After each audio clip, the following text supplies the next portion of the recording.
thing kicked off.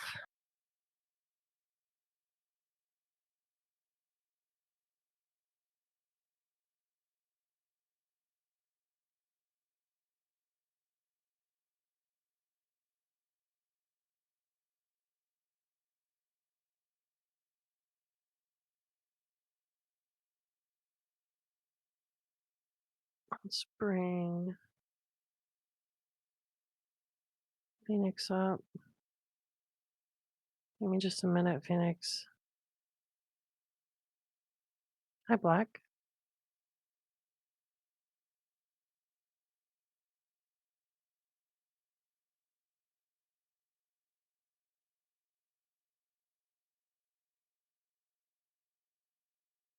Can you guys hear me? Assalamu alaikum. Yes, can you guys hear me? Yes. Great. Okay. And where's Gavin?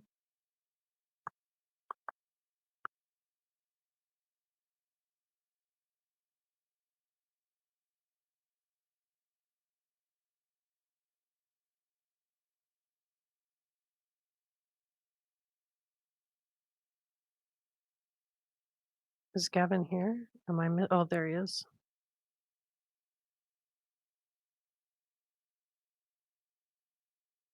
Come on up, Gavin.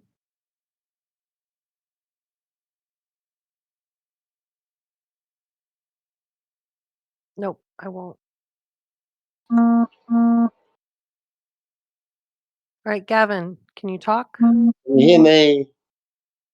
All right, excellent.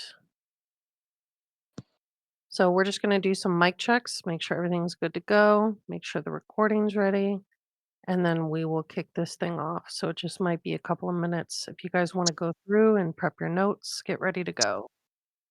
Yep, may I Can you hear me verify okay, ma'am? the debate is being recorded, right? Correct.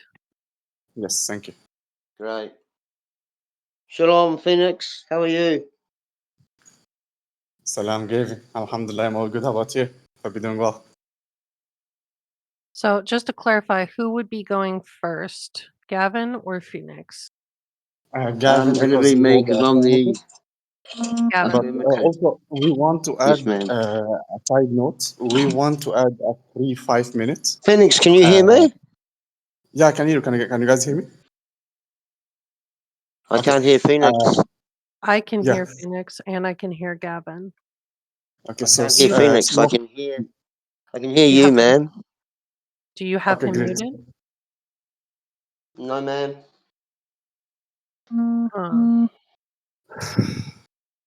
Uh-oh. He cannot hear me? Gavin, there's Yes, Black. ma'am. He'll work it out.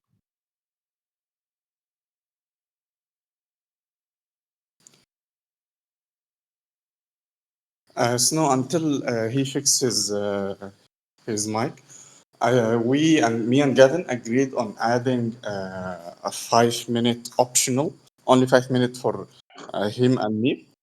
For example, I need 1 more minute in my opening. I will take it from the 5 minutes, and 4 minutes will be left on those optional minutes, and so on. Is this possible? That's Mic up to check. Black. Mic check. Do you guys hear me? Yep. I can hear you fine. Okay, so Gavin can hear me. Snow can hear me. Phoenix, can you hear me? Yes, I can. Perfect. Wonderful. Can both of you hear Snow? Hello. Yeah. I can hear Snow, but I can't hear Phoenix. Okay, you guys, I can do me hear a you. favor. Both of you, like, completely close out of your Discord and come back in. I mean, I had to do that to fix it, so reconnect. Sure. No problem.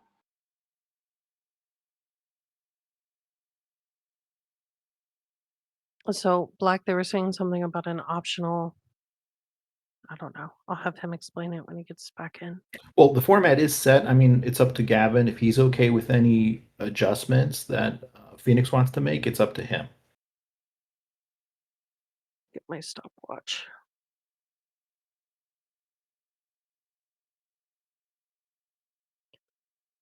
Hmm.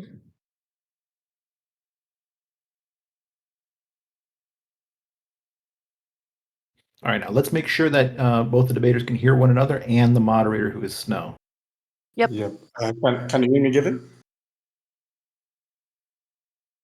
I Nope. think he does not. Gavin, did you close out fully and come back in?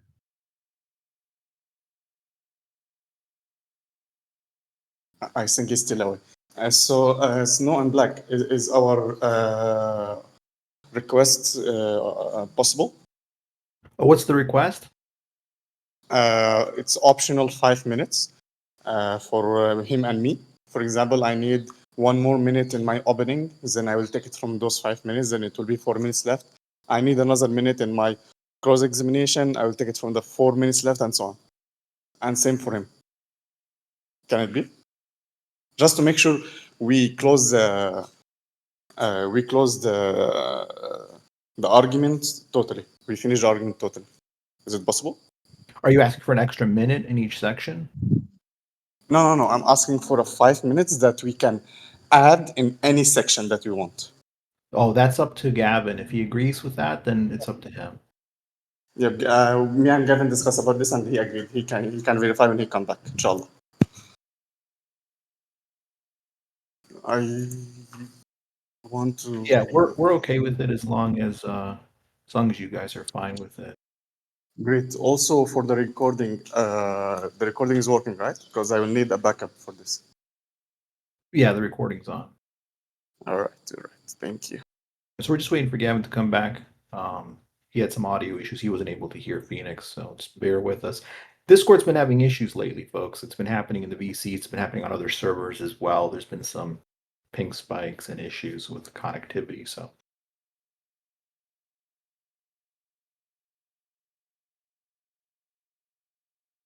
Looks like Gavin's back. Invite him to speak.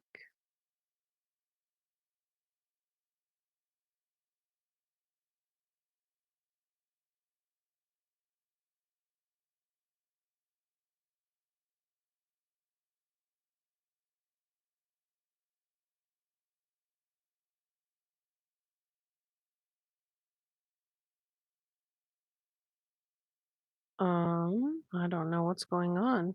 Can you try to pull him up? Black? yeah, I invited him up. Gavin, go ahead and accept and come back up on stage.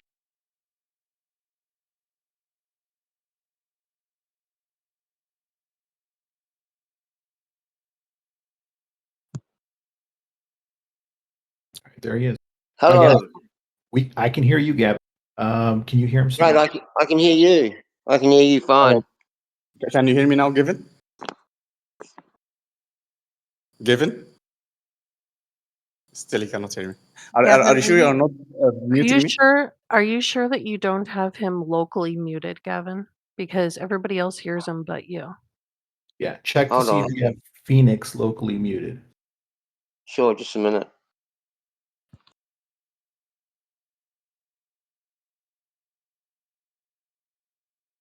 Can you hear me, Phoenix? Hello? Can anyone else hear me talking? Yes. I can Yes, hear you. I can hear you. Can you hear me now? Yeah. Hi, Phoenix. Hi, how are you? Okay, good. Okay. Alhamdulillah, all good. Are we doing well, Gavin? Awesome. All right, so real quick, Gavin. So Phoenix mentions that you guys agreed that if you need a few more minutes per section to complete a thought or an argument, that you would be okay with that. Yeah. No worries. I'm not so much of a time Nazi. Blackout. Okay. All right. Let's keep it to like a max of like 4 or 5 minutes for the sake of the audience because that could add up. Yeah. As needed, but let's not push it much further than that so we get through these sections. All right, so I'm good on my end. The recording's going. Snow's ready. You guys can hear each other. I think we're ready. Yeah. All right. Well, welcome to this fantastic debate hosted by PNR. We have Gavin going versus Phoenix. The resolution is going to be, is Jesus the prophesied Emmanuel in Isaiah 7:14 as quoted in Gospel of Matthew 1:23? Gavin holds the affirmative, Phoenix holds the negation.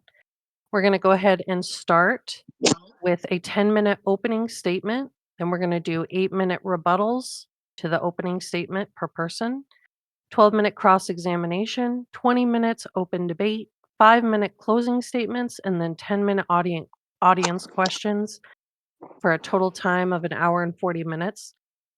Please stick around because we're going to be doing an audience poll at the end. And so you're going to be able to put your own personal feelings of who you thought won the debate into that. So whenever you guys are started or whenever you're ready, we'll go ahead and get started with Gavin. Yeah, can you hear Yep. me okay? Can you I hear me sure okay? can. Okay, just give me a minute here. I'm trying to set up my camera as well, but I think I'll just go straight in because people have been waiting long enough. All right, so let's start now. Can we please? So, thanks to everybody. Thanks to you, Phoenix, for agreeing to the debate. So, the debate title is Jesus in Isaiah 7:8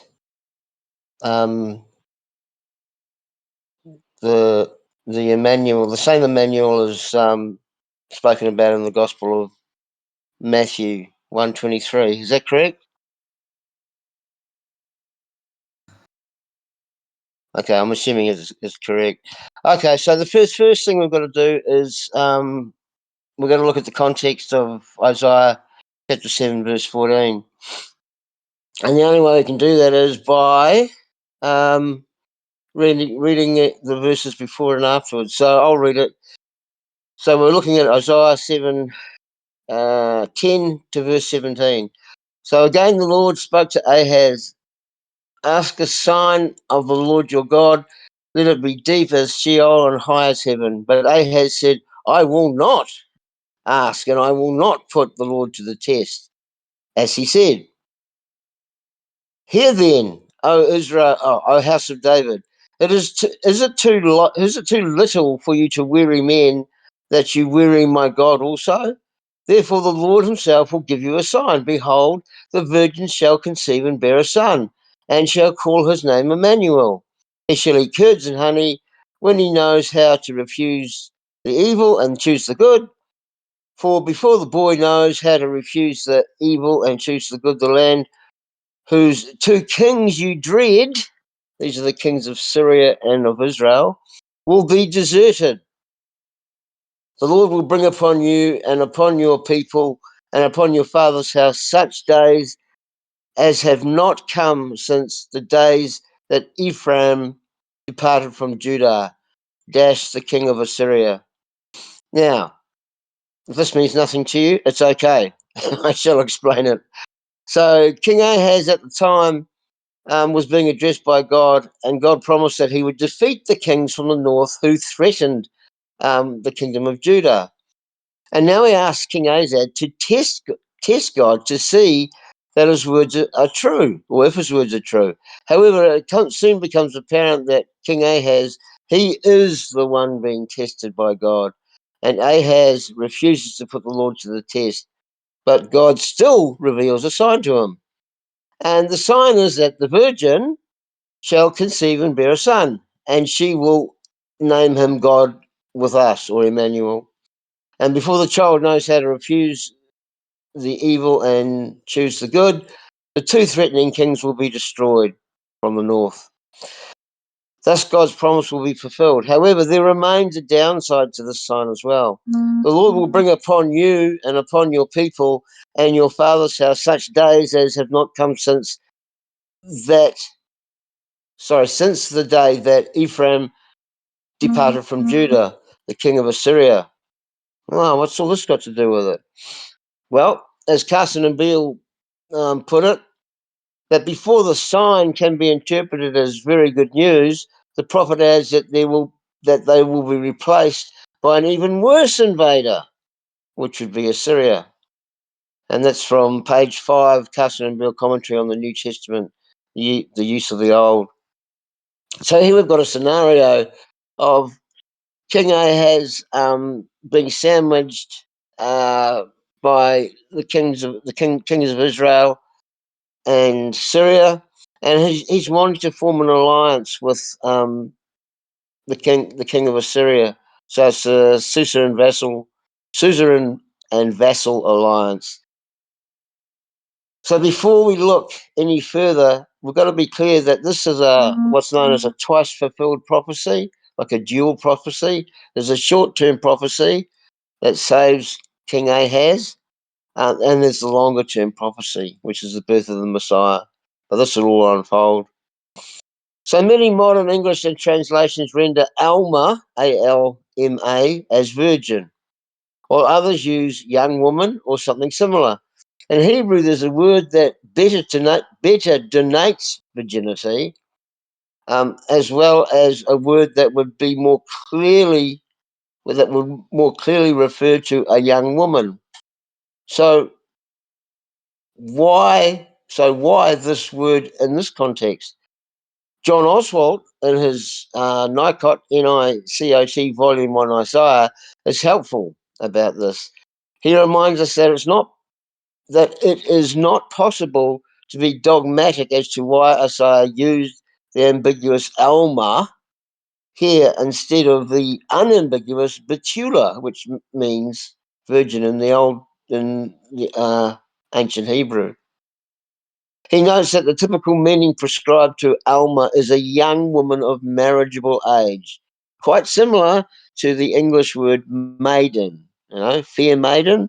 The prince rescues the fair maiden from the dragon and carries her off, with the clear implication that the conception is a natural one.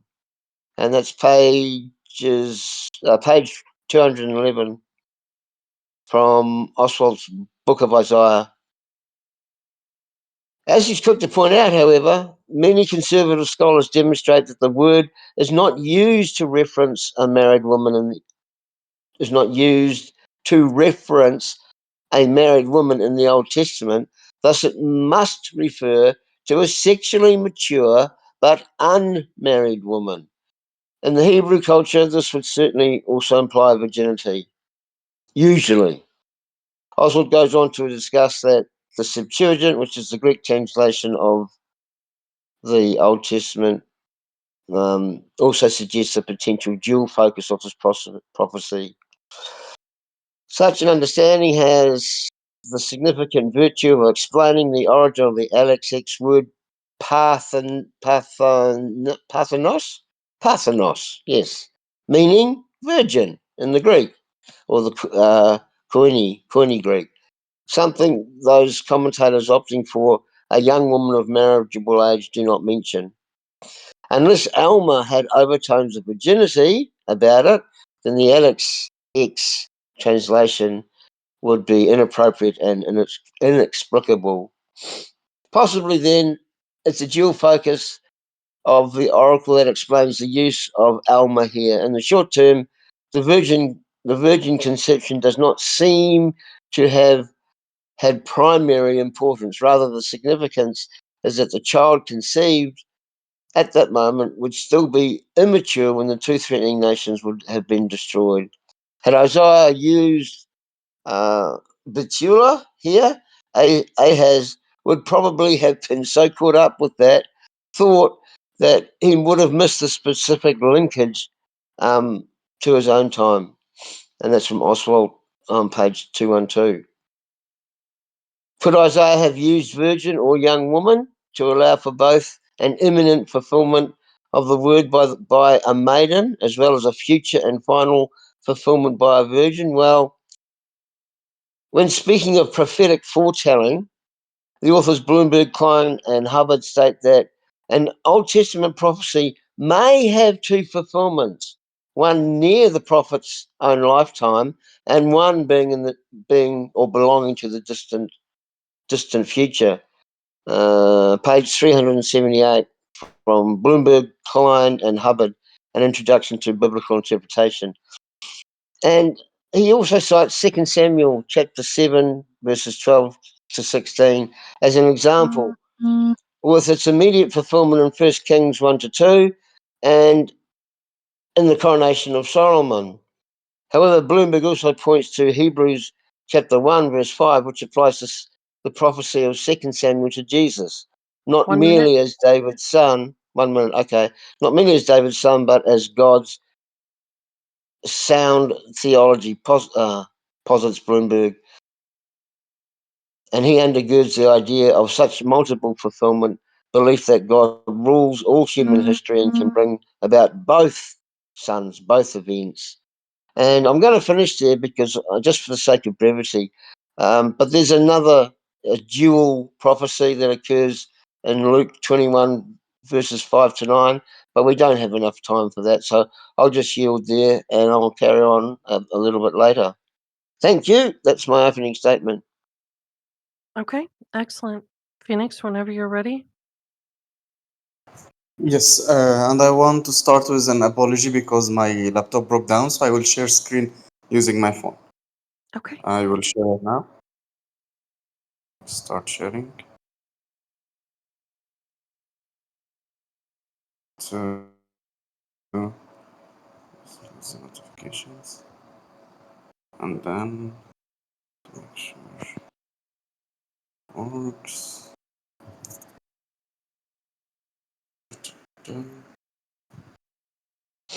Okay, is it working? Yep. Whenever you're ready. Okay, good.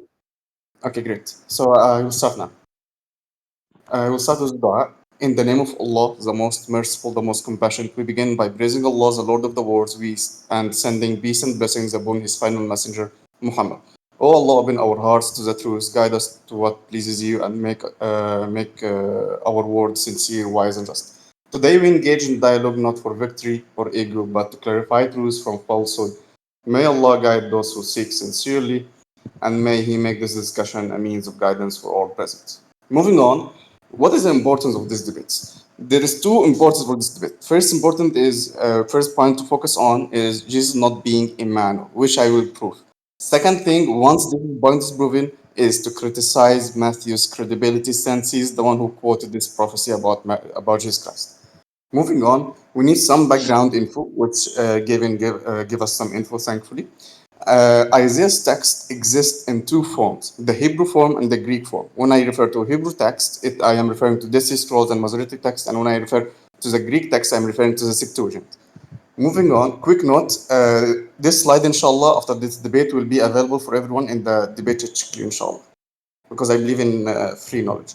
Stage one, no explicit version verse in the verse Isaiah 7:14.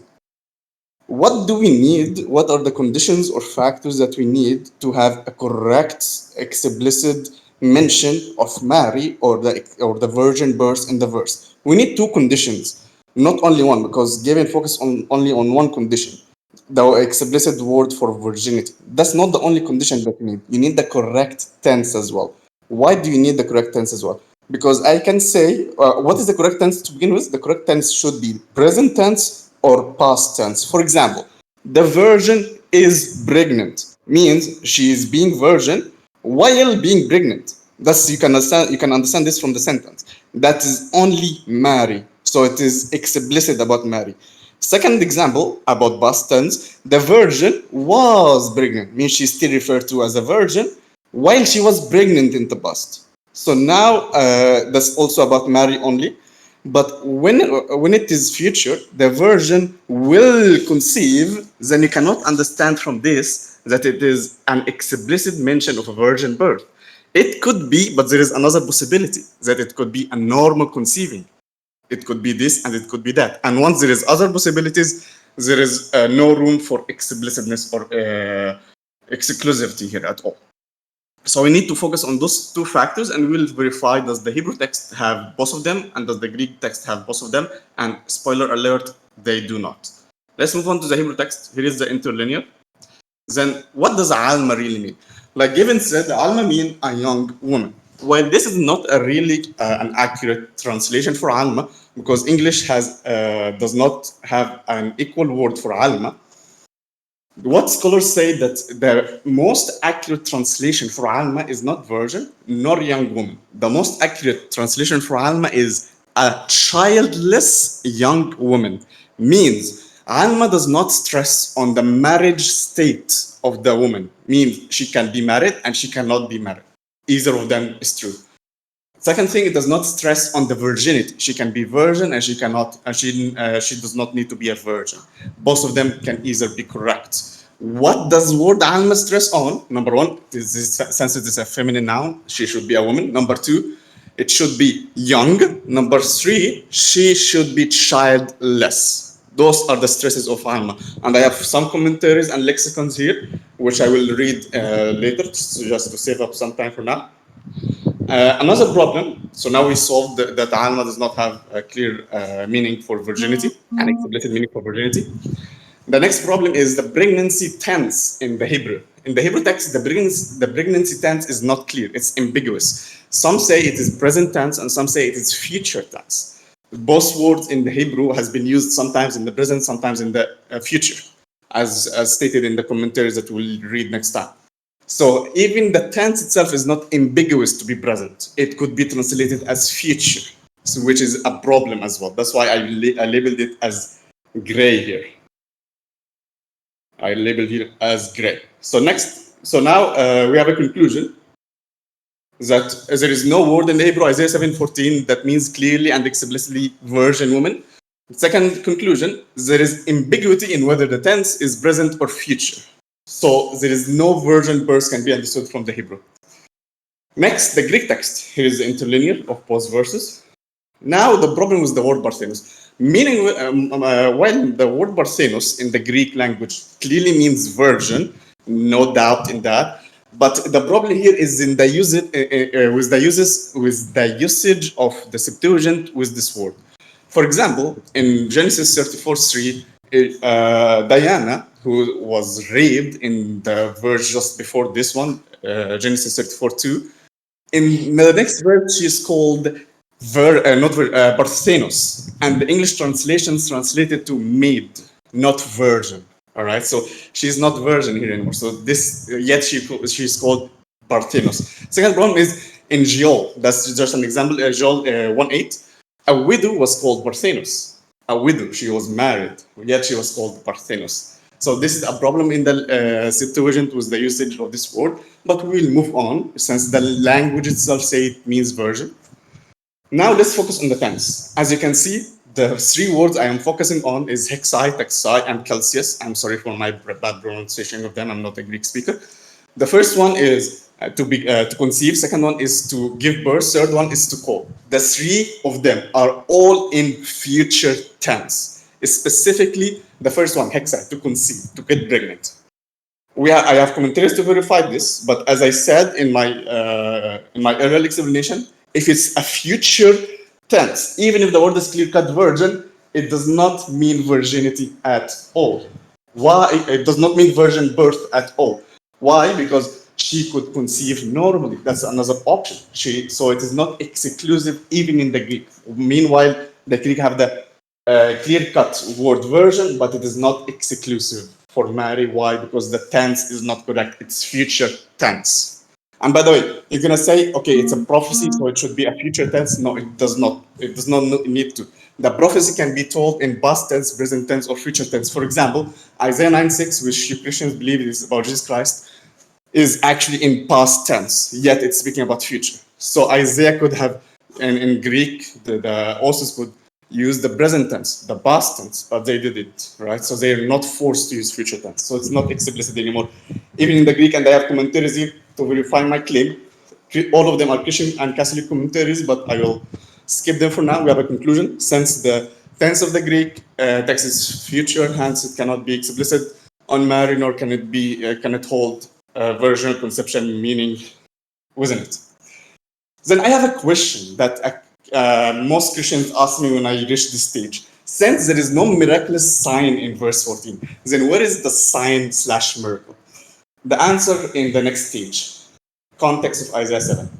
The context of Isaiah 7 is simply there is three kingdoms: kingdom of Israel, kingdom of Syria, and kingdom of Judah. Kingdom of Israel and kingdom of Syria been trying to take over kingdom of Judah, but they fail. All right, all this is mentioned in Isaiah 7, by the way, in the early chapter.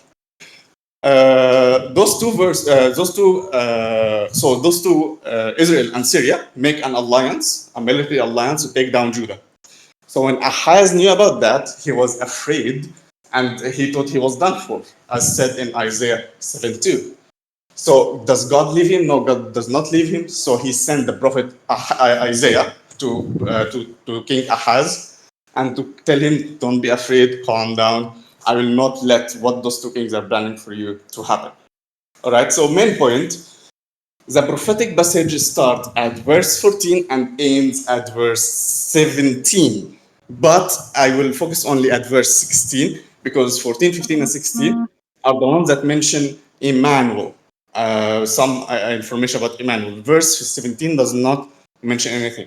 So it is a prophetic passage, not just one verse like how Matthew wanted us to understand. It is a whole prophetic passage starting from 14 till 17. 1 minute. With 14, 15.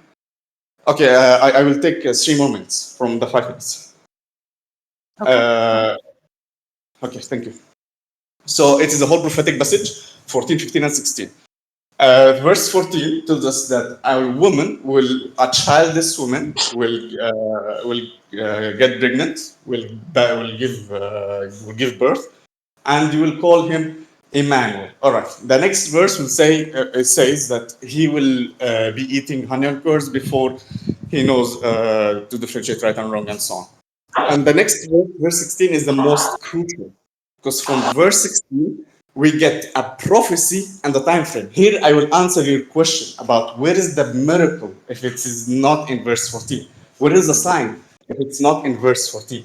The real miracle and the real sign that Ahaz is waiting for is in verse 16, not in verse 14. So the prophecy is the land of the two kings Ahaz dared will be laid waste. Both kings of those two lands will be laid waste, Syria and northern kingdom of Israel. There is a time frame as well. Yes, there is time frame as well. The time frame begins with the birth of Emmanuel, and until he dies. Until he mature up, until he fully mature up, means what verse 14 to 16 says. The prophecy will take place in the childhood period of Emmanuel. The childhood period of Emmanuel. All right. So let's see Jesus fulfillment. Can Jesus fulfill those 3 verses? First, let's see if he is a candidate or not. To be a candidate, you need at least to be unknown if you are accepting or are you contradicting or affirming those 3 verses. For the first one, Jesus was never called Emmanuel in the Gospels. Yet you can argue that he might have been called Emmanuel, and I'm literally talking about the word Emmanuel, not God dwelled with us and so on. All right, like in John 1:18 and so on. So here so verse 14, he was never called Emmanuel. Yet you can argue he was called Emmanuel off text. So it's not for me or for you. It is gray point. Verse 15, we don't have a record of him eating honey or curds, nor we have a record that he did not do it. He might do it, he might have done it, but without a record. So that's another gray point. So good so far. All right. So verse 16 is a real problem here because we know for sure this prophecy of those two kingdoms being laid waste never happened. Such event never happened in Jesus' childhood time. So Jesus cannot be the one in this prophecy because he did not fulfill, or he's not even a candidate for verse 16. And this is the problem. So I have commentators, also tons of them that agree with me. We will read them next time. Conclusion, Jesus is not the prophesied Emmanuel. Why? Because he did not fulfill verse 16. Where is it? Yes, here. So Okay. one last slide before we go. I'm sorry. Question. Last question. I will No. end with this question. Since the prophecy is not about Jesus, who is it about? I will answer this question in my next chance, inshallah. Thank Okay. you. Excellent. All right. So that concludes the opening statements. We're going to go ahead and switch to the 8-minute rebuttals. So, Gavin, whenever you're Yes, ready. ma'am. Yes, ma'am. Yeah, I was born ready, madam. Hey, while I'm doing this, could Phoenix or um ma'am, could either of you put the list of my sources and references into the chat? I actually can't do it. So Phoenix, if maybe you could, or Snow, that would be Um, helpful. if anybody gets a Bible verse or something, just go ahead and throw it in the chat and we'll go from there. Is that There's fair? quite a list. Yeah, all right. There's quite a list I sent to Phoenix, and that's my evidence. So I'm just wanting to show that I have evidence to back what I'm saying. Anyway, Okay. I'll keep going, eh? Yep. So the first and most obvious rebuttal is that um, Phoenix, you said that the word virgin doesn't appear in Isaiah or Matthew. Is that correct? Oh well. And may you So repeat? But anyway, excuse me, this is He not a cross explanation, so I Yeah, cannot so that interfere. okay, this all is right, this is okay. So rebuttal. that's the first thing I'm going to rebuke. So in Isaiah it says, "Therefore the Lord Himself will give you a sign: the virgin will conceive and give birth to a son, and will call him Emmanuel." And in Matthew 23, it says, "The virgin will conceive and give birth to a son, and they will call him Emmanuel," which means God is with us. So those are probably the biggest obvious rebuttals I can think of. There's a bit of arguing from silence in there as well, and a lot of special pleading, but we talk about that later. So I'm just going to carry on. So who is the special child that God and Isaiah are talking to Ahaz about? Does the prophecy in Isaiah carry only messianic implications, or was there a more immediate or more provisional or a closer um, prophecy fulfillment? In Isaiah's day, Carson and Beale point out that only a handful of very conservative scholars, which means not much, insist on seeing solely only a messianic prophecy here. Most recognize that there's at least a provisional fulfillment in Isaiah's time, given the explicit statements of Isaiah 7, verses 15 to 16. Given the possibility of a provisional fulfillment, which means short term fulfillment, there are several possibilities of who this child may be. Some suggest King Hezekiah. Oswald points out that honey and curds has royal implications in ancient Near East context. He had to be quite rich to eat honey and curds. Or maybe some unknown prophet, or others a collective remnant in Israel.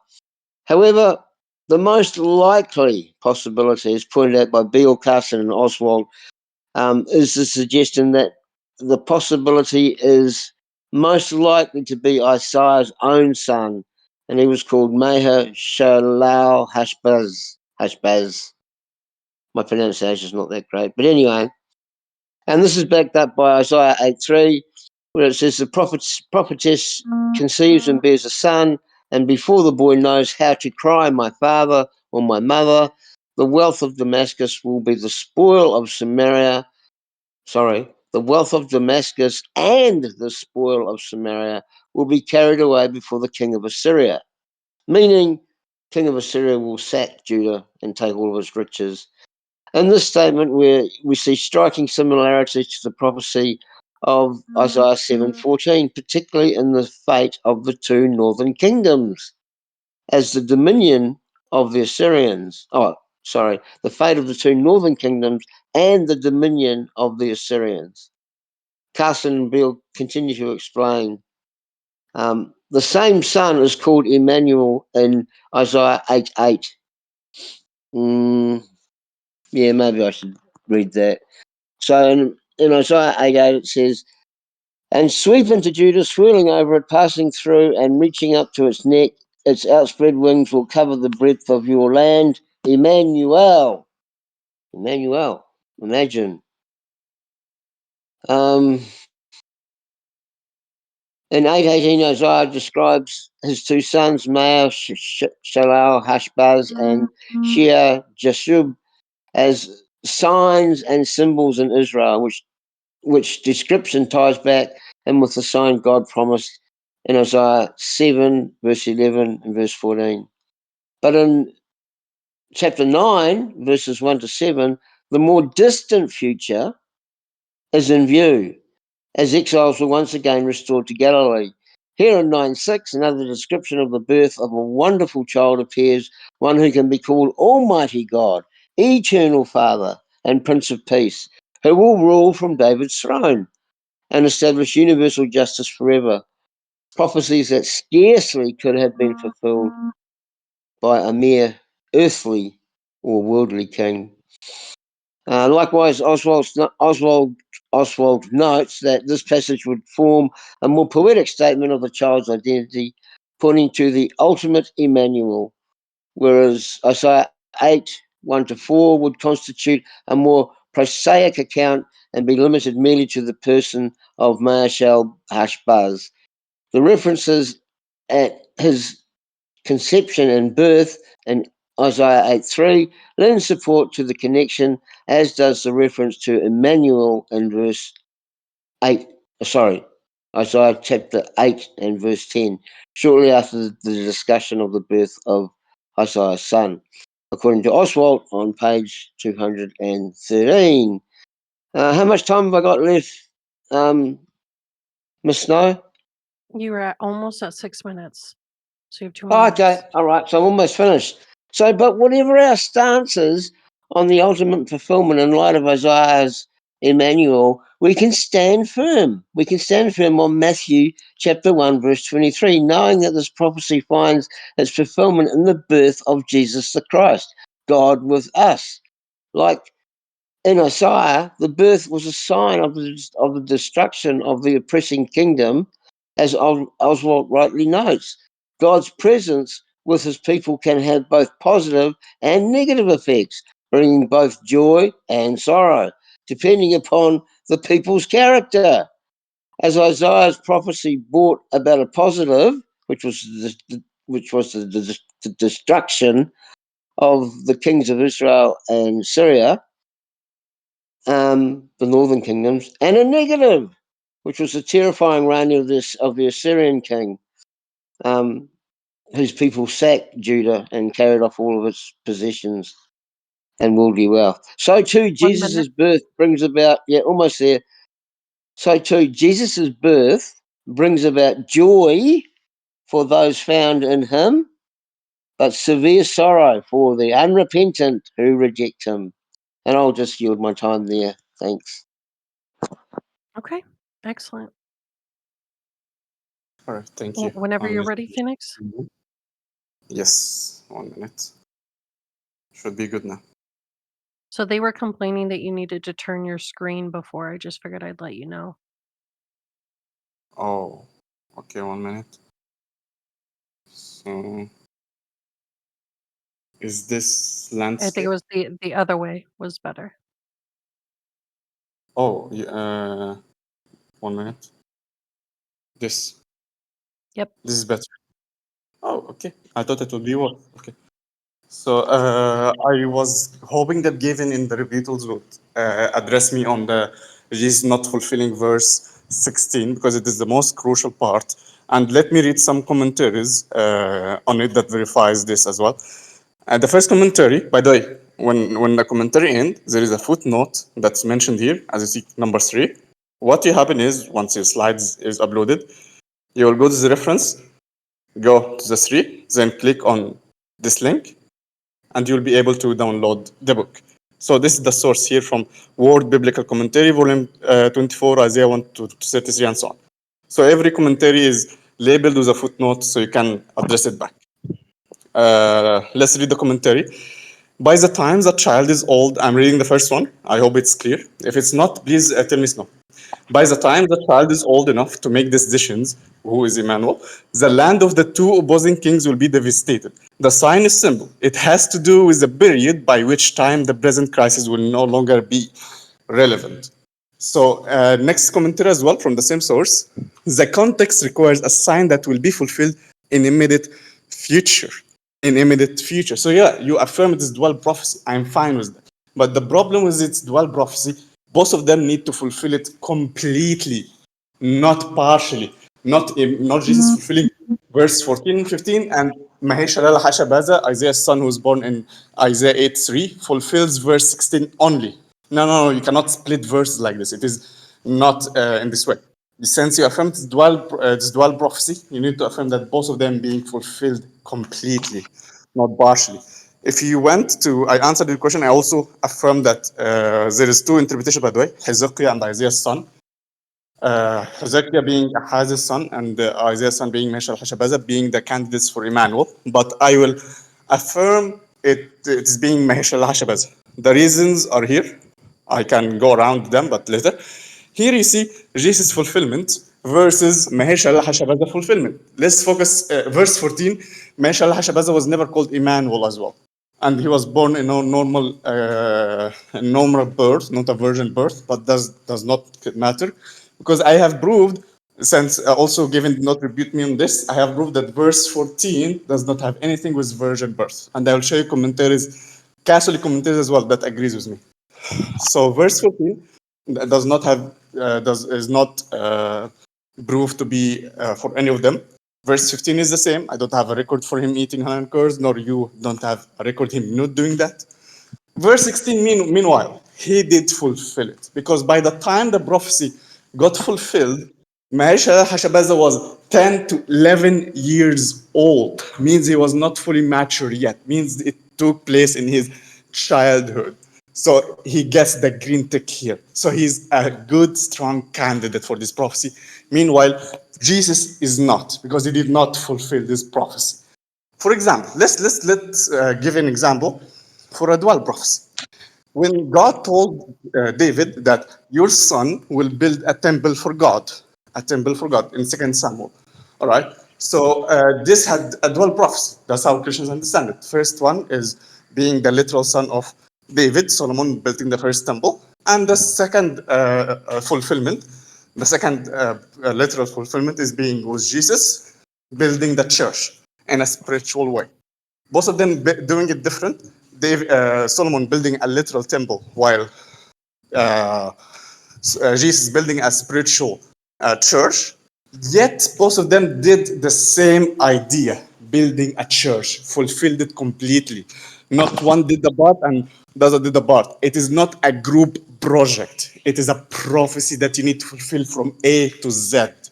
All right. Jesus did not fulfill verse 14, nor he'd go against verse 14. Jesus, same thing for verse 15. But in verse 16, again given, and I hope you address me on this, he goes against verse 16. No prophecy ever happened in his childhood about those two kingdoms being waste. Let's also, on the virgin birth, since you did not rebut it, I will read some commentaries. Alma commentaries here.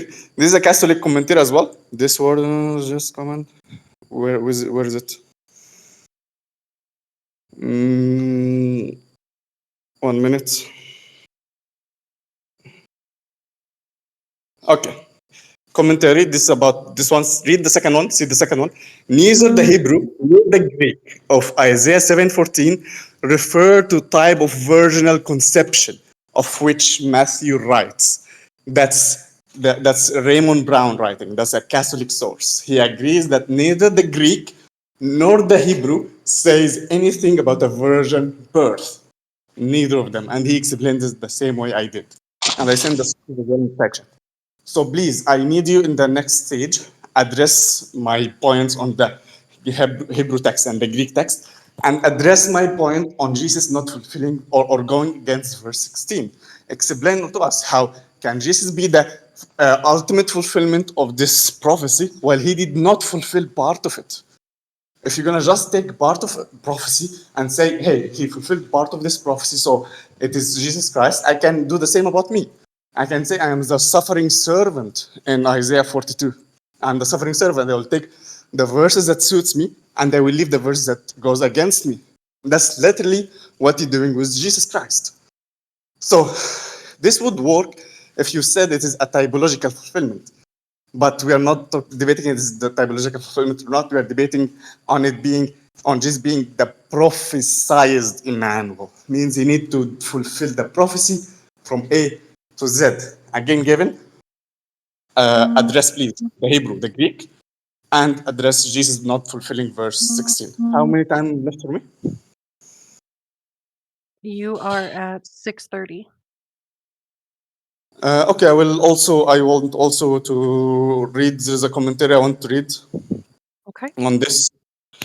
Uh, the Greek is vague and the conception is definite future.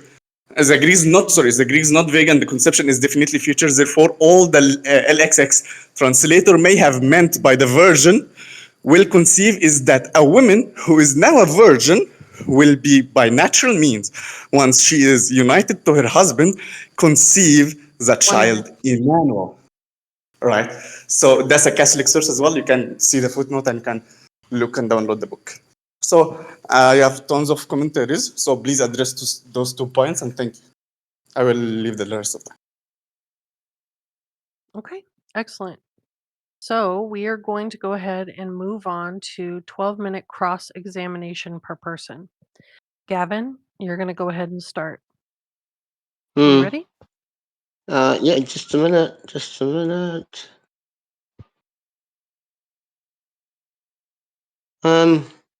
Yeah, okay, I'll start now. So first question, Phoenix, is did you bring any evidence? Did you bring any evidence of your sources? Yes, I have brought scholarly commentaries, lexicons, Yeah, no. priestly Did you bring commentaries. any? Where are they? Where are they? Where are they for us to see?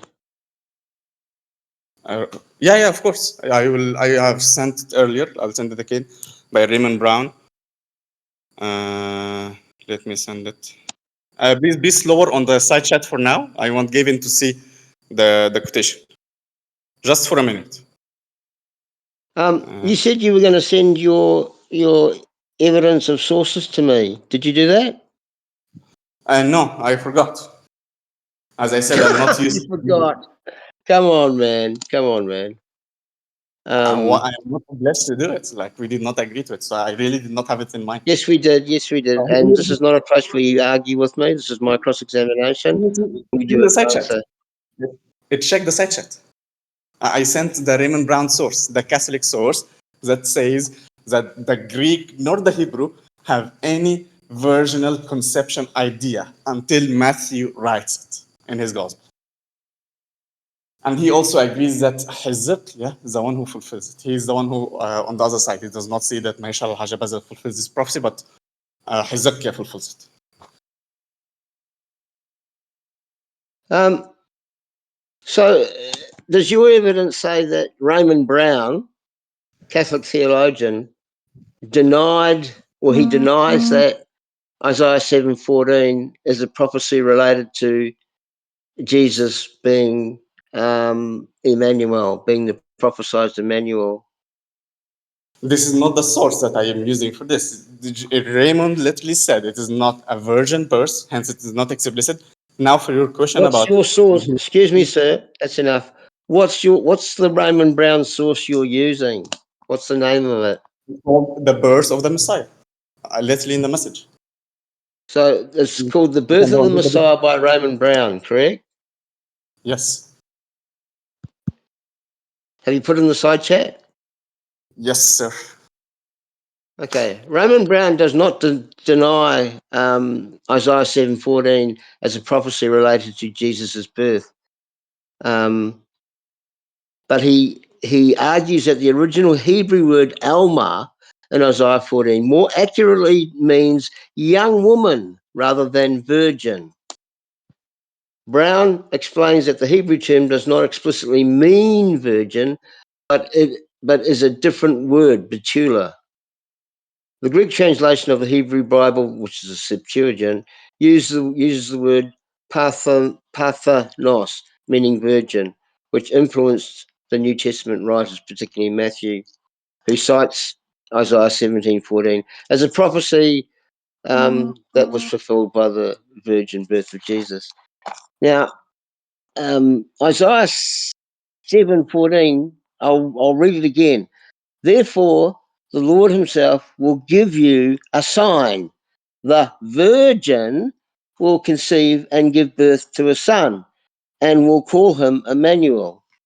So, in that verse that I've just read, where does it not say the word virgin?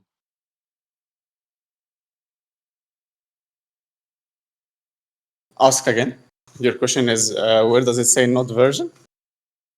Yeah. Where does Isaiah 7:14 not use the word virgin, that will conceive and give birth to a son?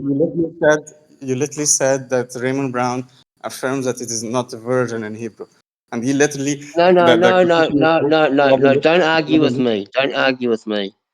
I'm not talking about Raymond Brown. I'm talking about the verse here. Therefore, the I Lord himself will give you a sign. The virgin will conceive and give birth to a son, and will call him the Emmanuel. Bible So in the that Bible is verse, not. where does it? Stop talking over the top of me. This is my cross-examination. You remain silent unless you're answering a question. So where does that verse not say virgin? Are you asking in Hebrew or in Greek? Because again, the Bible was not revealed in Can English, you sir. answer the question? Can you answer the question, please? And don't ask me questions. Yeah, sure. Yeah, sure. I can answer the question. In the Hebrew, it means alma, which is not batula, so it does not say virgin. It says a childless young woman. A childless young woman does not stress on the virginity, nor it stress on the marital state. And in the Greek it says a virgin, clear cut, yes. So in the Greek it says virgin, in the Hebrew it does not. And again, the Bible was not revealed in English, sir. Yeah, I know that. I know that. But your claim that Isaiah 7:14 doesn't talk about a virgin will conceive is pretty thin, isn't it? Again, are you asking in the Hebrew or in the No, Greek? don't ask me questions, sir. This is my cross examination. I don't want to have to ask you a third time to not ask me questions. And don't say, oh, I'm just looking for clarification, because you know exactly what I'm saying. So in Isaiah 7:14, the verse clearly says a virgin will conceive and give birth to a son. Correct? No. Yeah, it does. Yeah, it does. I'll read it again for you for the third time, fourth time. Therefore, the Lord himself will give you a sign. The virgin will conceive and give birth to a son, and will call him Emmanuel. Raymond Brown, uh, he argues that the original Hebrew word Alma in Isaiah 7:14 is more accurately meaning a young woman rather than a virgin. And explains that the Hebrew term does not explicitly mean virgin, which is a different word, because the ancient Hebrew word would be betula. Betula, yeah. But the Greek Septuagint uses the word parthenos, which means virgin. So all Roman Brown is saying is that it's probably not the most accurate thing to say, that a young woman will conceive and give birth to a son. It might have been better if it was said a virgin will conceive and give birth to a son.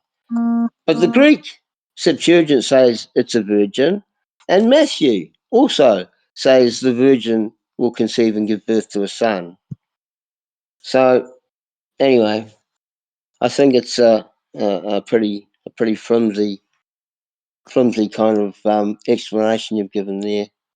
Now, do you think that a prophet that's sent by God is able to give a dual prophecy? Dual prophecy, dual, dual prophecy. Yes, in the Christian paradigm, I believe a prophet can give dual prophecy in the Christian paradigm. Right. So, can you see the dual prophecy in Isaiah chapter 7, say from verse 10 through to verse 17? Can you see No, the dual prophecy? You can't see a no. dual prophecy. Is that because Yes, you I can. have presuppositions? Is that because you have presuppositions about the virgin birth of Jesus? Don't assume my position. Sir, I'm asking you a question. Is that because you have presuppositions about the virgin birth of Jesus? Yes or no? No, no, I don't. Meanwhile, Okay, the I don't commentary believe you. says I that don't actually Matthew believe was the you. one I who don't added believe you because everybody. the Sir, can you be quiet? I don't actually believe you because everybody has presuppositions. Even science has presuppositions. Okay, so you also said something about Jesus didn't fulfill verse 14 or verse 16. So how did he not fulfill verse 14? How did Jesus not fulfill verse 14 in Isaiah chapter 7? I said Jesus did not fulfill verse 14 because he was not called Emmanuel. Yet I did not claim he went against it. I just said he did not fulfill it. Meanwhile, in verse 16, he did not fulfill it and he Hold went on, hold on, against hold on, hold on. Whoa. Stop the gish gallop. Explain again why Jesus did not fulfill verse 14, but do it I let you slowly. know because verse 14 does not give any hint about a virgin birth. And thank you for refuting your own claim while explaining Raymond Brown writings from ChatGPT. Second thing, the No, word you can stop Emmanuel there, itself, stop there, stop there, the word stop there, stop there, stop there, stop there, stop there. This is a professional debate, sir. This is not where you throw insults, okay? I did not say. Don't argue with me, all right? Don't turn this into a dumpster fire. You may feel like you're losing, but that doesn't mean you turn it into a dumpster fire. So there's no insults allowed, please. I don't use Chat GPT, so you can get that out of your mind for a start. Now, you're saying Jesus didn't fulfill verse 14. What?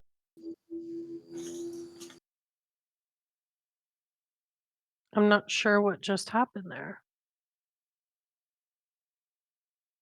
Karma is real.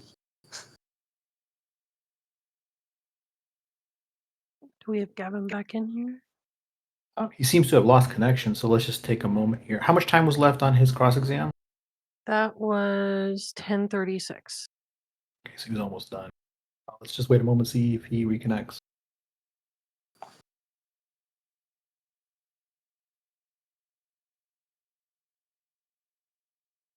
In the meantime, guys, right now, currently, we're at the 12-minute cross-examination per person. For everyone in here, it looks like Gavin may have had some sort of connection issue, so we're just waiting for him to come back. Please stick around because we're going to be doing an audience poll at the end. It's going to be fantastic. You guys can put your opinion on who you think won the debate. And then on top of that, we're also going to do an after party in Phoenix's room, the Dollar Room, which I will post the link to. Thank you. hmm We appreciate everybody coming out for this, and we hope to have many, many more. Also, everybody, hey, we love memes, we love images. We're like pretty easy going on this server, but um, not a nonstop flood because then people can't really use the chat. So we have to turn off the images.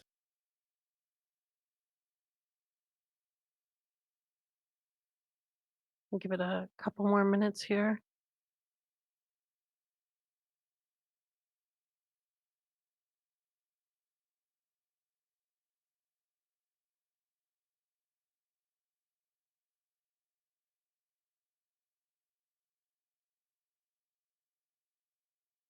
Also, for anybody that's new to the server or just joined, please feel free to share the link with your friends. We're hosting some really good debates, and we have a lot of really good debaters on the server, so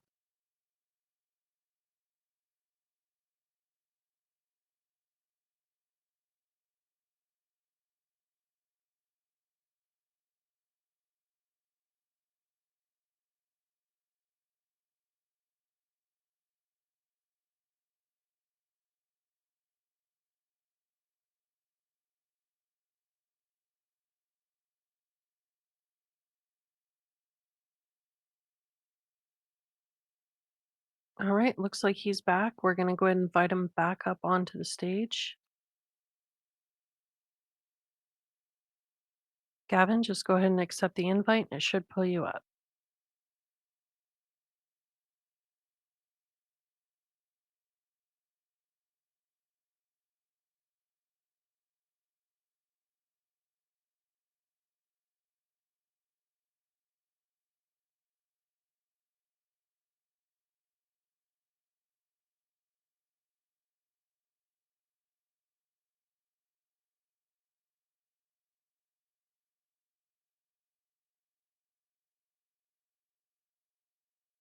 We're just waiting for Gavin to accept the invite, and then we can continue on the cross-examination, currently led by Gavin, and then we're going to go into a cross-examination led by Phoenix.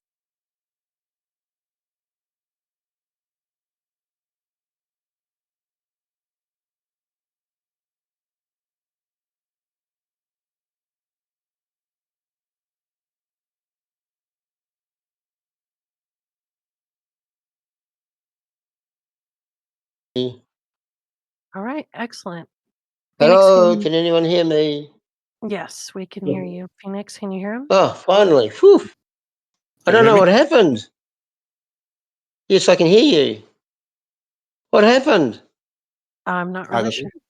You tell Discord's us. been glitching a lot, so it's very well possible. So, Phoenix, you can hear Gavin, correct? Yes. And Gavin, you can hear Phoenix? Yes, ma'am. Can I reclaim my time? Yes, sir. So we had you last at 10 minutes and 36 seconds, which gives you another That's couple minutes. So I will go ahead okay. and That's start great. That's again fine. whenever you're ready. Yep.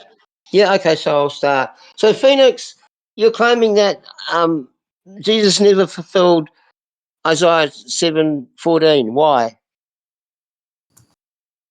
Number one, because he was not called Emmanuel. The angel told he was called Jesus, but that could be he was called off text Emmanuel. That's fine. But he still did not fulfill it. He's still a candidate for verse 14. Another reason, it does not say anything about a virgin conception. It might be a normal conception or virgin conception.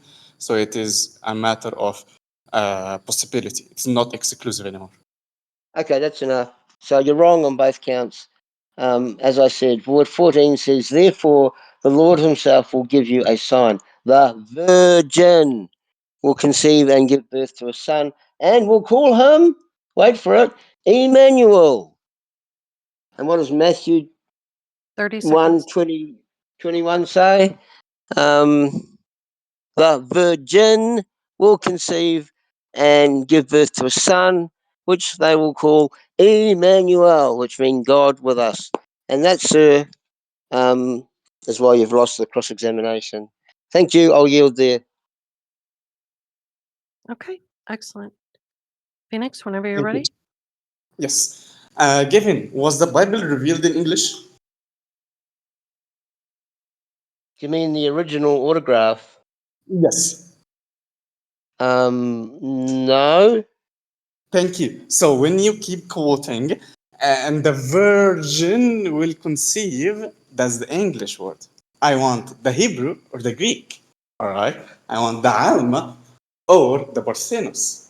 So again, when you keep Yeah, I've already asking, given you that. again, I've already given you don't that. interrupt me, sir. Don't interrupt me, sir. I am in my own cross examination. Don't interrupt me, sir. Mute. Be kind. So now, when you keep asking me, is Jesus born of a virgin? Does it say born of a virgin? Does it say does he fulfill verse 14? I say no.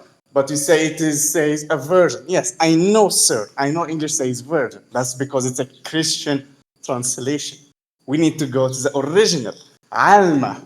What does Alma mean, Gavin? Does it exclusively mean virgin?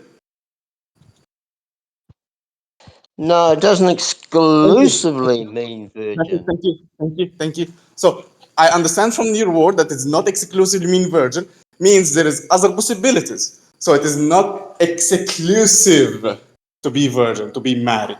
Now let's go to the Greek. So the Hebrew is being debunked. Now let's go to the Greek.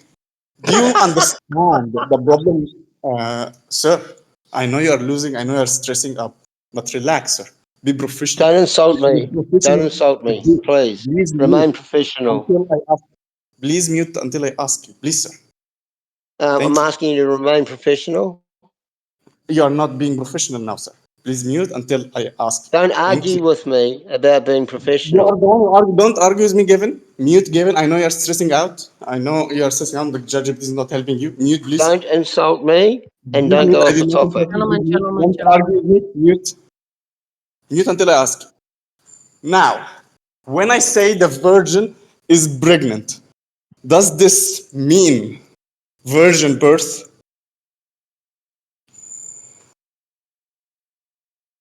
If you say Gavin. the virgin is Excuse me, can you let me answer?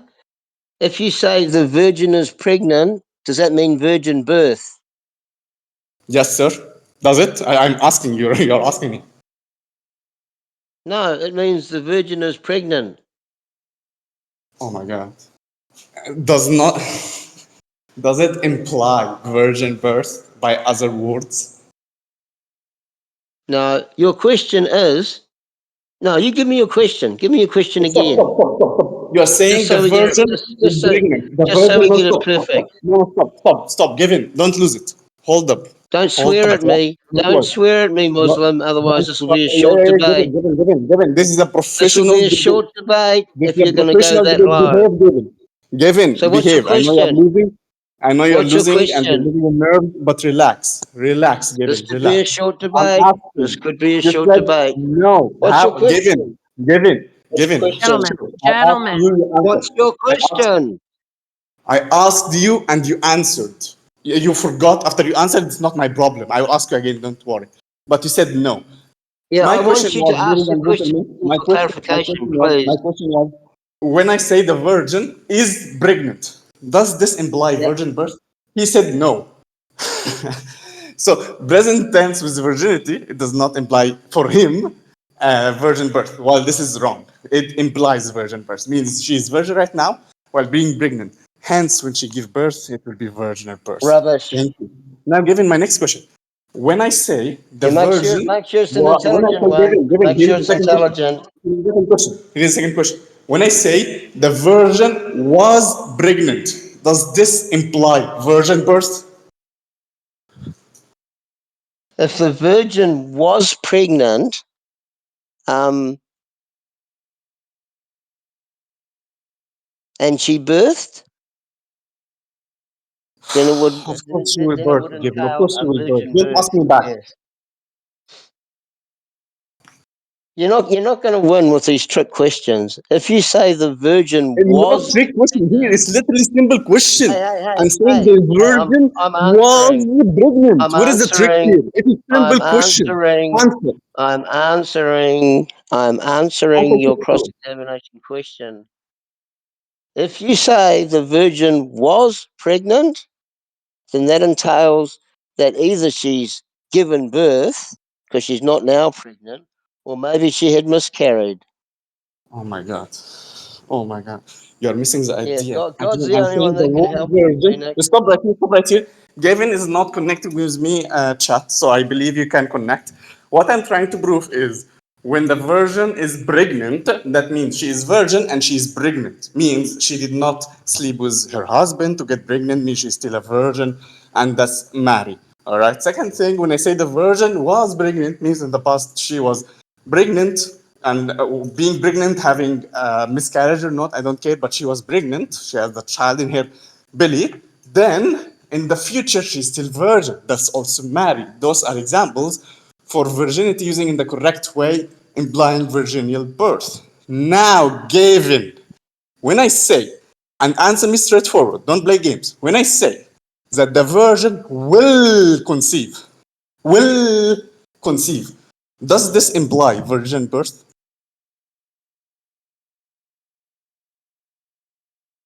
It implies that a virgin will conceive. A virgin, oh my God. Does it imply does it imply a virgin birth? I'm not asking about the conception. Say your question again. Virgin, Say your question again. virgin, oh my Say God. your question again. When I say the virgin will conceive, does Hmm. it imply exclusively and explicitly she will be virgin in the time of pregnancy and after pregnancy? Or there is other possibilities? Not at all. All you're saying is that she will conceive while she's a virgin. Great. That's the That's all it perfect answer. means. Not That's all it means. Now, stop, can you stop, move stop, stop, on? stop, Can you move on, please? These are pretty low stop. IQ Stop questions. here, stop here, stop right here. Great, he answered the correct answer. Finally, after the third time, he answered the Can you correct move on? answer. Can you move on? The answer This is is no. really It does not. boring. Don't interrupt me. Don't interrupt me. Don't interrupt me. Don't interrupt me. Don't interrupt me. Be This professional, sir. is really Be boring. professional. I Let's don't have care, some sir. intelligent. I Let's have don't some care, sir. intelligent questions, please. I'm not here to entertain you. Mute, sir. I know you're losing. I know you're No, losing your but you're nerves as well. here to Relax, ask intelligent relax, cross-examination relax, questions, of which relax, I'm not hearing. relax. I ask you three questions and you are not processing my questions until the third time I asked you the third question. So again, guys, he answered the third question. If the virgin will get pregnant future, does it imply that it is a virgin conception? He said, no, it does not. Thank you. So that's literally what the Greek says. It says Parthenos in the future will conceive. The hexai, the verb there to conceive, is in future tense, sir. So although the word Parthenon is clear-cut virgin, but it is in future tense. The conception is in future tense. Hence, it is not exclusive in Greek. And that's what Raymond Brown also say. That's what almost every professional and academic and scholarly commentary say, sir. So Stop Lord the lying. Hebrew says Stop virgin birth. lying. Lord the Greek Stop says okay, lying. lying. Okay. You're accusing me of lying? Stop Mute. I give you lying. mute. We will have I don't know how we're Stop gonna manage the 20 lying. minutes debate. I will again, I'm not lying. You are the one who You are. think I'm lying because you are the one who lying. You are not addressing my points at all. Now let me ask you, sir. I Let am me ask you. addressing your And points. you I have paradigm. addressed them, Mute, and mute, you're mute, mute. lying. Mute, Gavin, mute. Mute. In your No, no, paradigm, sir. no, it's fine. In your paradigm. When In you your paradigm. lie, In your I shall paradigm. point it In your out. paradigm. So, point of moderation, point of moderation. So, this session is for Phoenix to ask questions and for Gavin to answer them. So, please go ahead, Phoenix, ask questions. And Gavin, please let him ask his questions and then furnish an answer. Thank you. It's really ironic how when I just take extra second answering his question, he jumps on me. But now he's not even let me You got speak. any Anyway, questions? I know he's losing his nerve. I know you're Questions, losing your nerve, please. Gavin. Relax, relax, Gavin, relax. Just chill. Take a Yeah, let's collective have some shot. questions instead of So insults, now please. my question for you, Gavin. In your paradigm, were the Jews in the first century waiting for their Messiah to be born out of a virgin? Okay, you're going to have to repeat that because your English was really bad. You're going to have to speak slower, please. All right, I will speak slower if you will give me time to speak. So I was saying, in your paradigm, in the Christian paradigm, were the first century Jews or In the the Christian before what? century Jews? Say again, in the Christian what? In the Christian paradigm, Gavin, In the Christian what? in the Christian paradigm, in the Christian point of view, if you don't understand what paradigm. I know I don't understand the word paradigm. In the Christian point So of are view, you here is a saying in the simple word. Christian belief? Are you saying in the Christian belief? I did not say belief, but you can understand it so. So we can move on. Yes, in the Christian belief or in the Okay, Christian point of keep view. going. Do Yeah, keep you going, keep do going. you do you, do you believe the question is do you believe that the Jews were waiting the first century Jews were waiting the Messiah to be born out of a virgin? Um, no, the Bible doesn't give any indication that first century Jews were waiting for a Okay, thank you. Messiah to be. Thank you. Whoa, whoa, whoa, whoa! I haven't finished my Was there answer my next yet. question was my next question, Hey, my hey, next hey, question. hey, No, no, hey, Muslim boy, stop.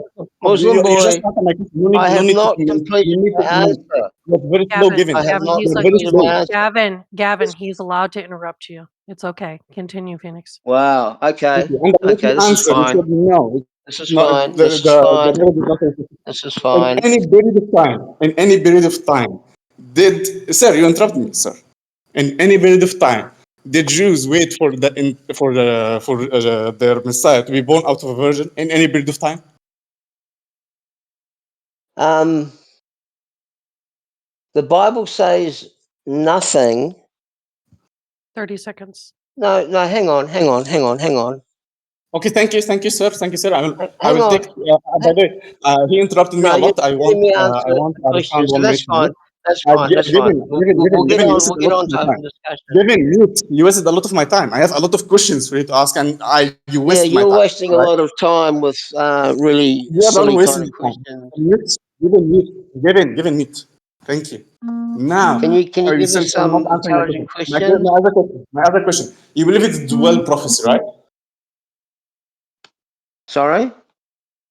You believe the prophecy is dual prophecy, right? Dual prophecy. Yes, sir. Well, so Great. does every other And scholar you as believe well. it is a prophecy, 1 minute, and you believe it is a prophecy, hence it should be fulfilled from A to Z, and that's your Okay. position. You already explained it. 2 more minutes, please. No, 2 more minutes Okay. from my other 5 minutes. Go Okay, ahead. thank you. Thank you. Yeah, he might So come that's up the with an second question. intelligent My question. second question already answered by taking this debate.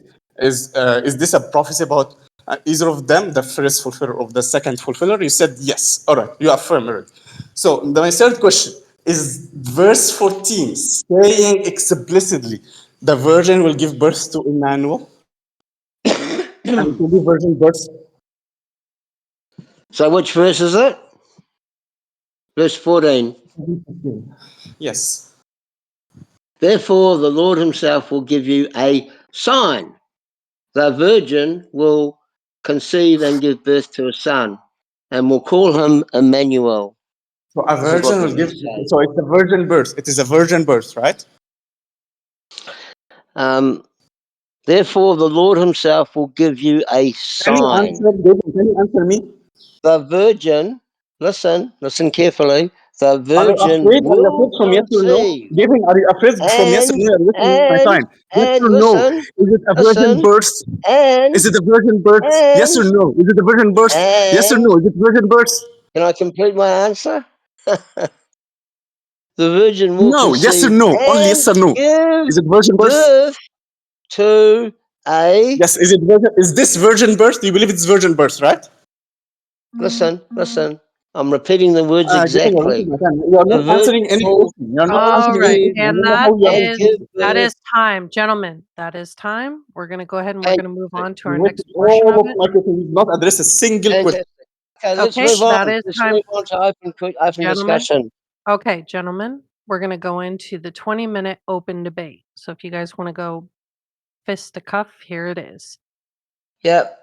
So I'll 20 start. minutes Phoenix, starting now. you are such the dishonest interlocutor. Again, you are In don't insult me, sir. Be cross-examination, professional. you be Don't quiet. insult me, sir. In No, I will not be cross-examination, quiet. one Now, side now asks the answer my question. question Given, and the other side given. remains quiet and gives an answer. And the You side know, asking the question again, you are not waits giving an for the answer. other side to give their shut You are your reading mouth. and not answering. Shut Again, your mouth. be And the other respectful, side, and be who is productive. Answer my professional, question. will let Let's the be other productive. side You are complete their wasting entire people's question time. and not gish gallop like an atheist, like the way you are gish galloping. Do you Again, understand what I'm saying? given, do you believe that verse 7:14 is talking about the virgin birth? Can you just say yes or I've no? just asked you a question. I've just asked you a question. Do you understand what I said? Can you say yes or no? An honest interlocutor, when doing a cross examination, will ask a question and then they'll wait for the opposite or their opponent to give their full answer. That's how And by the professionals way, do it. you literally debunked yourself because you were You have asking not me done that. without You have providing failed. any cross-examination. You You were have asking me without failed. providing any. You You are have providing. failed. You are providing. You're You have asking used in the typical Hebrew or the Muslim Greek. You're and literally atheist asking in the tactics English, and the in Bible is your not revealed debating in the English. skills. Given, answer So me. your Is debating it skills are talking about very virgin poor, birth? very Given, dishonest, are you very processing? poor.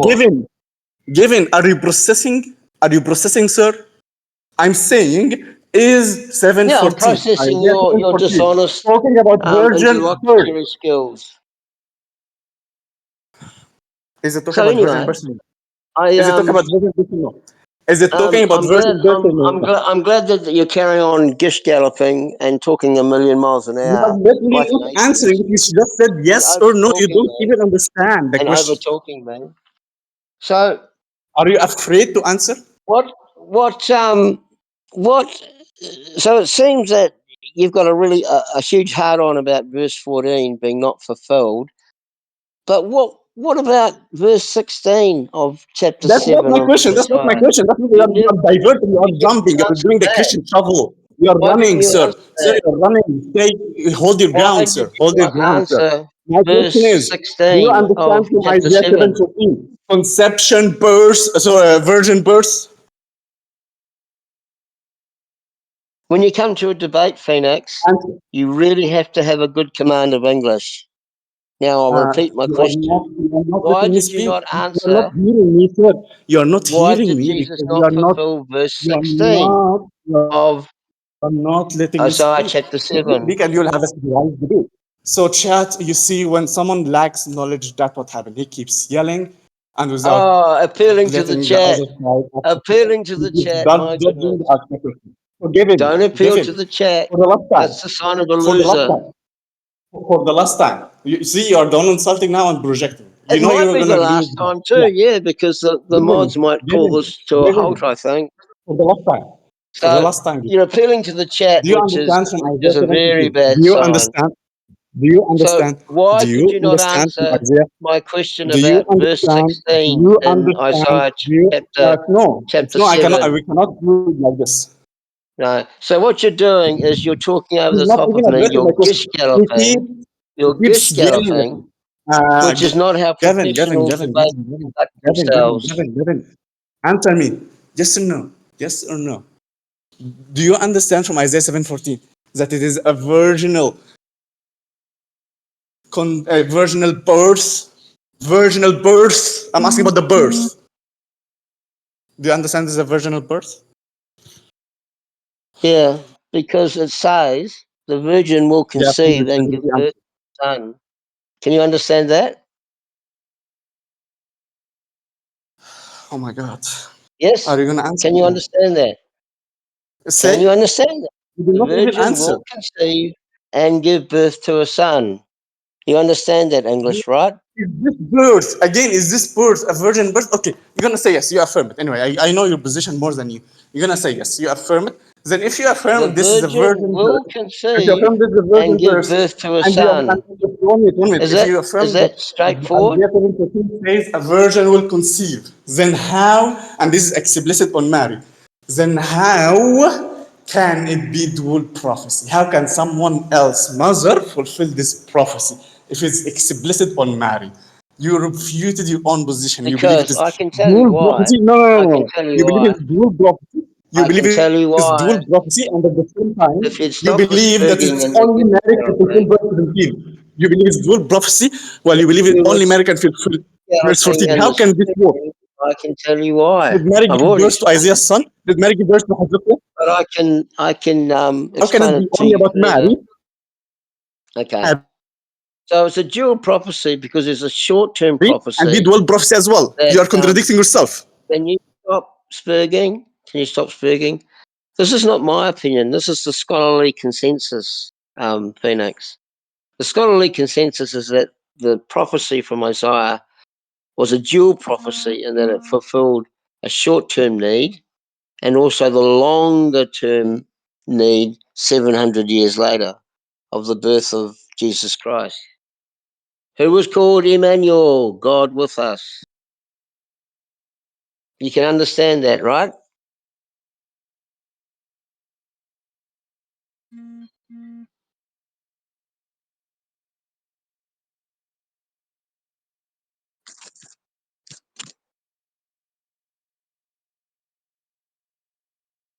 Hello?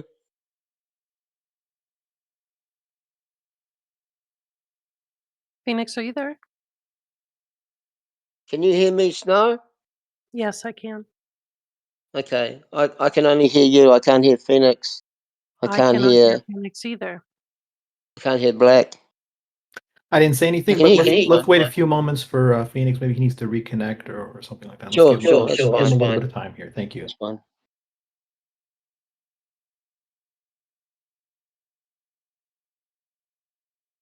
Best debate ever. Best debate ever. Yep. Do I've you, enjoyed do you really myself. think that, Snow? Yeah, I think this is fantastic. Really? Wow. Okay. I beg to differ.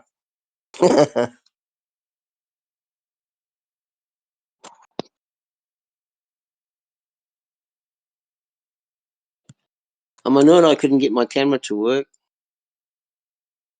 God damn it. So while we're waiting for Phoenix, I'm just going to scroll through some Yep. of the Phoenix is Atheist back. comment. Let me go and invite him up. Hooray. Okay, just to clarify, everyone, we are in the 20-minute open debate. We are at 7 minutes. Okay, thank you. 13 So, minutes to Gavin, go. can you hear me, Gavin? 13 minutes to go. Okay. So, Gavin, my Yes, question for Phoenix, you: what would you if like you to believe, discuss now? if you believe, given that it is dual prophecy, that means others can fulfill it, then how do you believe that verse 7:14 is exclusive about Mary? It's a dual prophecy, Phoenix, because I'm taking the verse in context, which is why I read from verse 10 to verse 17 of Isaiah chapter 7.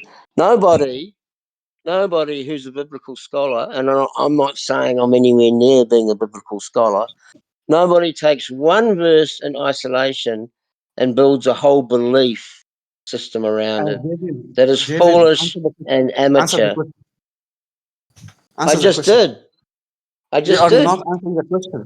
I My just question did. for I you: just you answered the believe it is question. dual prophecy? You believe it is dual prophecy means verses from 14 till 17 can be fulfilled by multiple people, including Jesus No, Christ. Right? that's not what Which I I said. got this idea, by the way. Don't put I got words this in my model mouth, because it does Satan. not fulfill verse 16. Satan, How do do you not believe it put is words in my mouth. multiple persons while you believe only Mary So can I fulfill read verse 16? from verse 10 to verse 17. So 7 verses I read, and that puts it in context.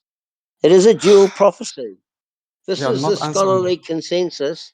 Hey, this is the scholarly consensus of people 10 This is times probably smarter than consensus you as or well. me. It is not talking about a virgin birth, yet it is you believe it is talking about a virgin birth. All right, you are quoting the English Bible as it is revealed in English, sir. You're ignoring the Hebrew and the Greek, sir. You are saying Raymond No, Brown said this and that. You don't know no, that I'm Raymond not. Brown said both Greek and No, Hebrew. I'm not. You're talking about No, virgin I'm birth. not. Well, you believe it is a Stop virgin birth putting verse, words meaning in what my only mouth, Mary can fulfill Satan. it.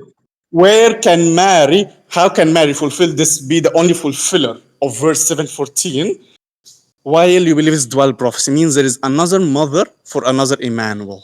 How do you believe in No, two no, contradictions, no, sir? no, no, no. The verse, You are believing in two look, contradictions, sir. verses. Can you be quiet? Can you control yourself, please, Can you and control stop the yourself and spurging? answer? Can you stop the spurging? Because if you can't, I'm just going to let you shotgun Can you away. just And answer? Can you answer straightforward? Can you answer yeah, straightforward, sir? you can keep talking. You can keep talking for the next 7-8 minutes if you No, good. want. I'll keep talking. Good. I will keep talking. So, Given does not know how to get away from his contradiction. He says it's dual prophecy, and at the same time, he says 7:14 can be only fulfilled about Mary. So, how can another mother give birth to another kid who will be another fulfiller of this prophecy, while it only can be fulfilled by Mary? Did Mary give birth to another kid who fulfilled this prophecy? No, only Jesus Christ. So I will keep speaking because you don't know how to get away from this contradiction. ChatGPT is not helping you, definitely. Another question for you: do you believe that the Jews were waiting for the Messiah to come from a virgin? You said no. You don't believe that because the Bible does not say anything about that. Then how do you understand that the Bible clearly says anything about a virgin birth? The Jews understood it as Alma, a young woman, will normally conceive and give birth. The Jews either say it is Mahisha al-Hashabaza or Hizuk. The Jews does not wait for their Messiah to be born out of a virgin. And you know what's even worse? That Jesus Christ cannot even prove to the Jews that he was born out of a Messiah, right? He cannot prove it, nor he even assumed it. In John 8:41, and I will give you sources for this. 1 minute. Peace of mind. Here is the source. First source. The origin, let's read Origin's word on commentary on John 8:41. When the Jews accused Jesus of being son of fornication, Origin says, I ask whether those Jews who are said to believe in him do not respond rather because they were reproved as not being children of Abraham by hinting in a wild manner that the Savior was born of a fornication. They accuse him to be son of a fornication. And you know what Jesus said? Jesus did not defend his mother from this vile accusation. He said, I am son of God and you are son of Satan, and so on and so forth. He did not even claim to be born of a virgin. That's not only origin. There is tons of church fathers who understood it this way. So how can the Jews believe in someone who is not born of a virgin? Do you believe that Isaiah 7:14 is talking about the Messiah coming of a virgin? Another contradiction given that you're not addressing. Third contradiction, or for sorry, third rebuttal. Most Christian likes to. By the way, Gavin is being really silent. So are you guys hearing me? Just to verify. It's not my problem. He's not responding. And it's no one black. Okay, great. So the comment says yes. Okay, so I hope Gavin is taking notes, and we're gonna answer me with ChatGPT later. So I'm making a shopping list. I'm next making a question. shopping list, Gavin, stay quiet, stay I'm quiet. You making like a being quiet. shopping list. Don't tell me So to be Gavin, quiet. I'm making a shopping list. Gavin, Is there you know anything you want? The Septuagint. I will prove to you Is that there anything you Septuagint has want? nothing to do. The Septuagint has nothing to do with the prophetic message. You know why? Because the earliest manuscript that contains Isaiah 7:14 in Greek, you know, it dated when? It is dated Yeah, yeah. third CE, That's that's not 200 a years revelation. the That's not a picture revelation. Jesus That's Christ. not news. I will show you Have you got any sources. I will salient show you points to sources. make? 1 minute. Do you have any salient points to make? 1 minute. 1 minute. Chill, Have you Emmanuel, chill. got any salient points to make? Because you're just repeating the same boring talking points.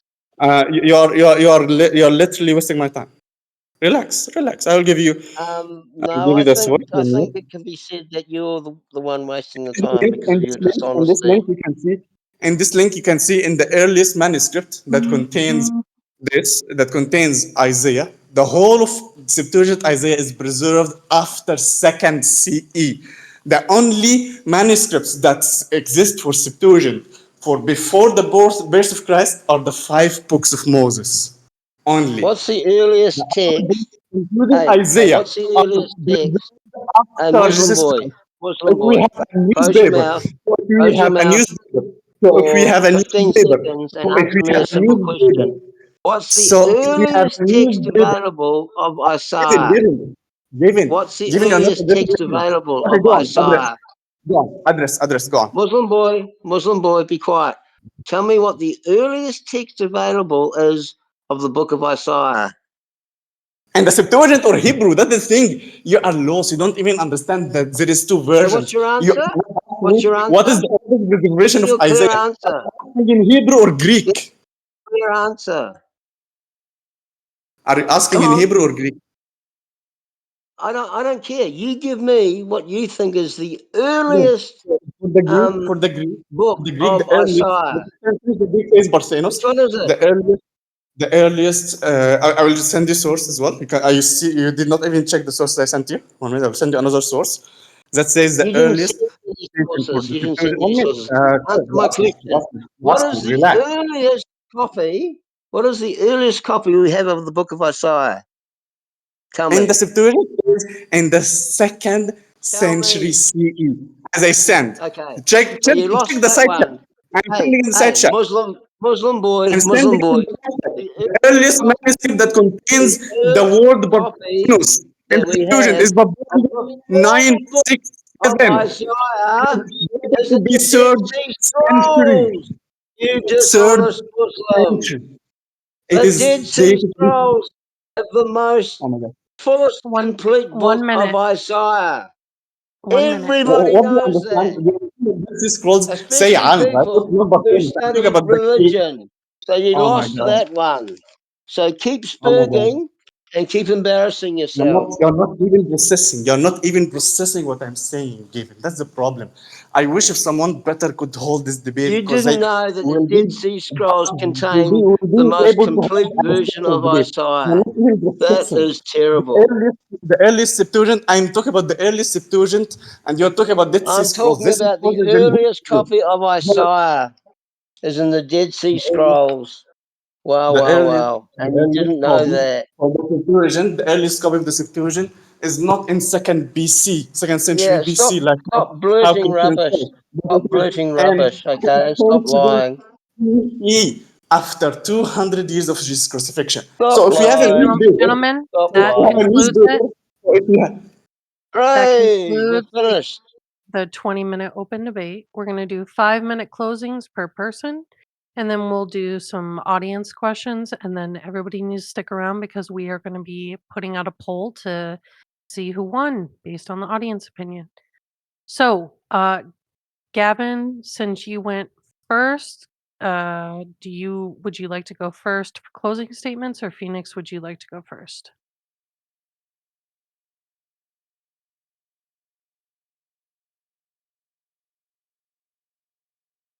Gentlemen.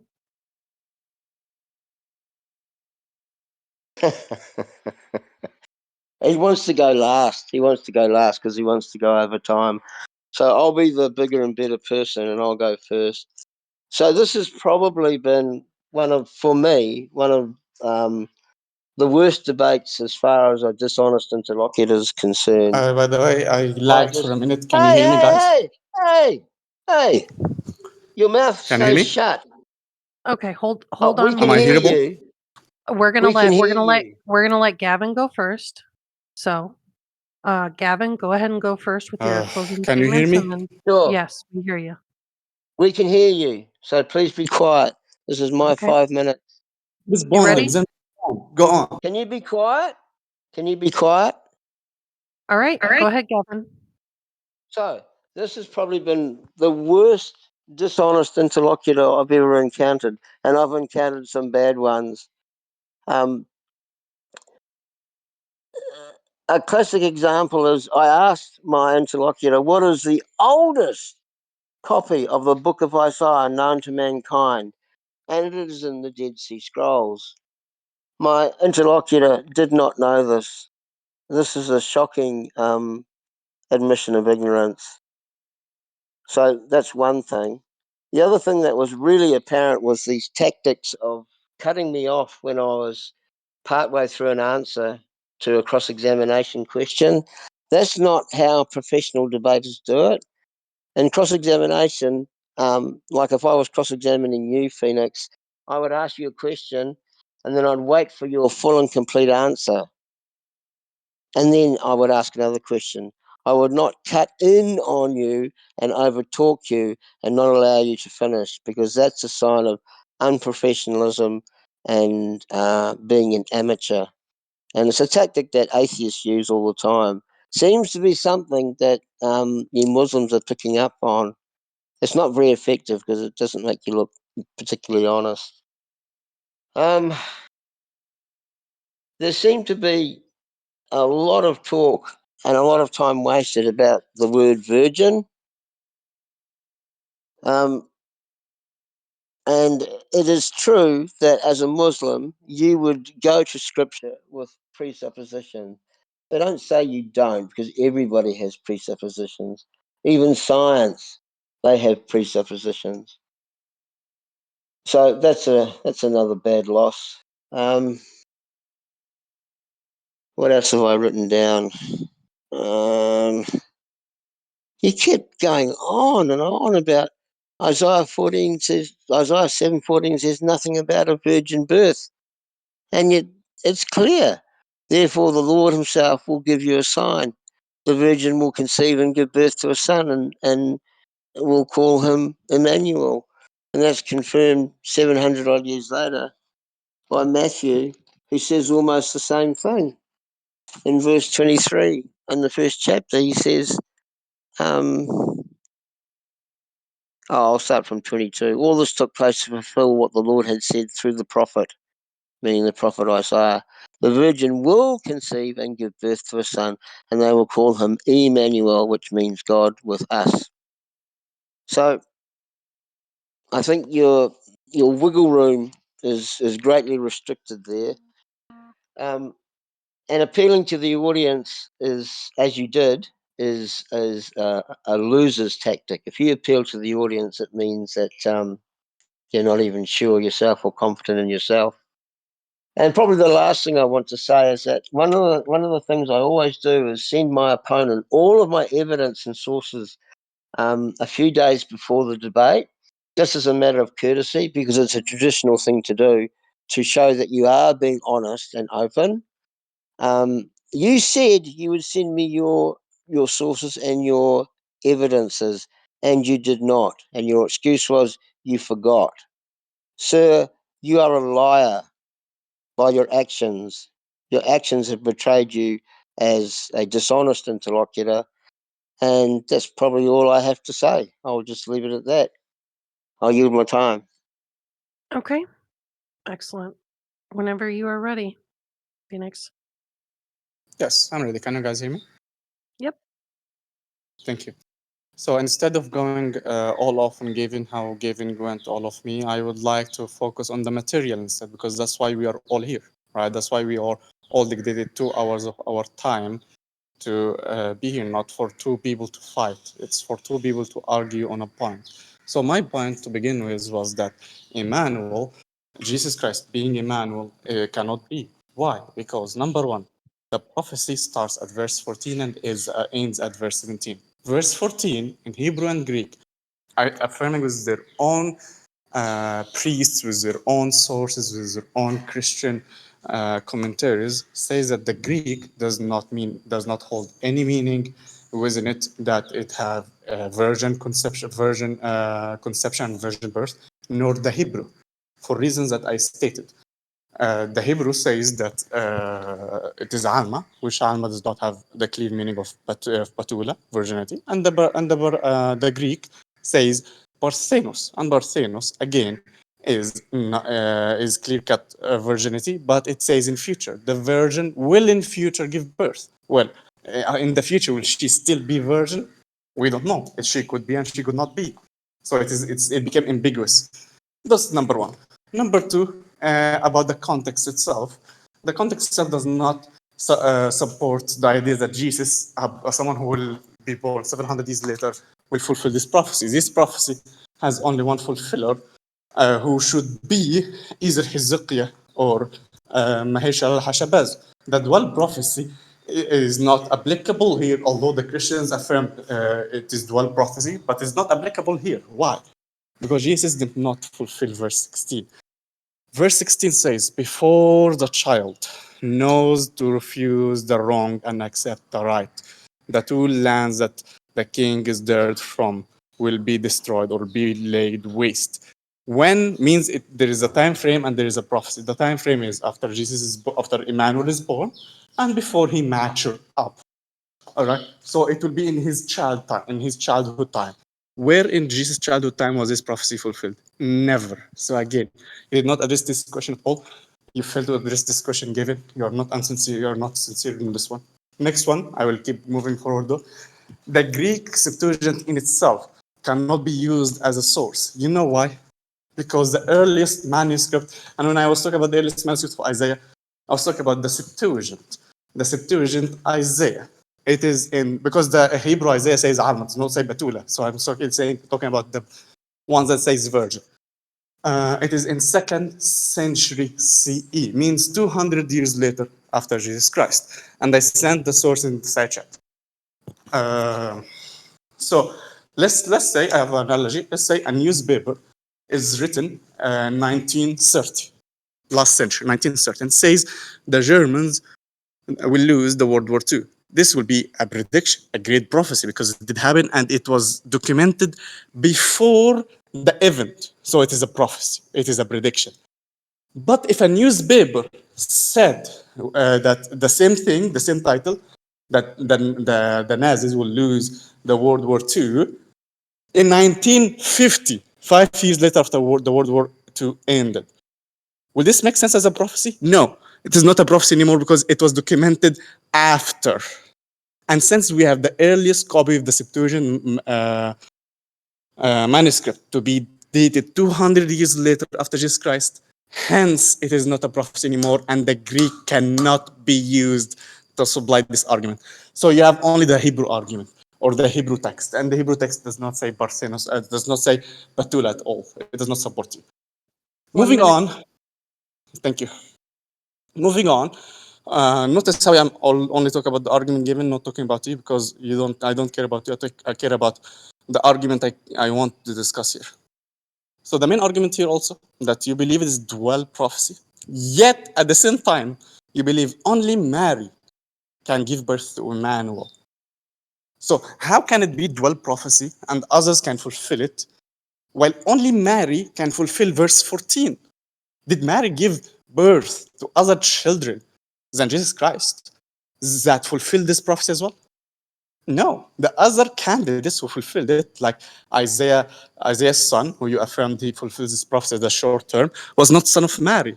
He had another mother, the wife of Isaiah, the prophetess, in Isaiah 3. Was she married? No, she was not married.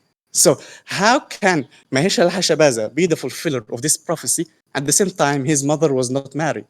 Then Isaiah 7:14 does not have any explicitness about Mary.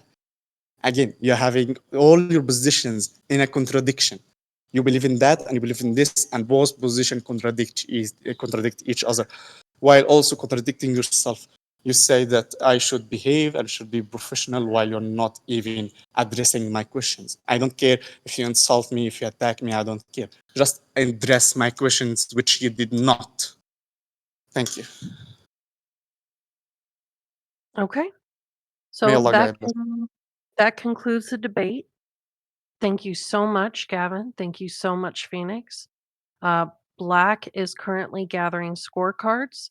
We're going to move on to audience questions. So if you have a question in the audience, please know that I'm going to bring you up. You're going to be allowed one question, and then you will be brought back down into the audience. So let's go ahead and take a look. All right. We're going to start with Space Booties, will be the first question.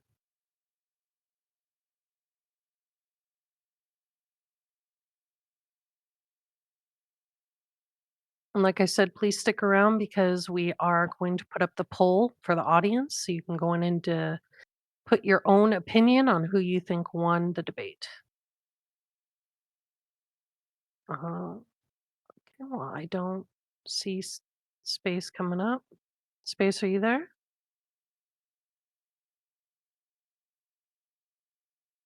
All right. We'll move on. I'll go ahead and give it to Corsi. Corsi, I'm going to bring you on up. You can ask your question.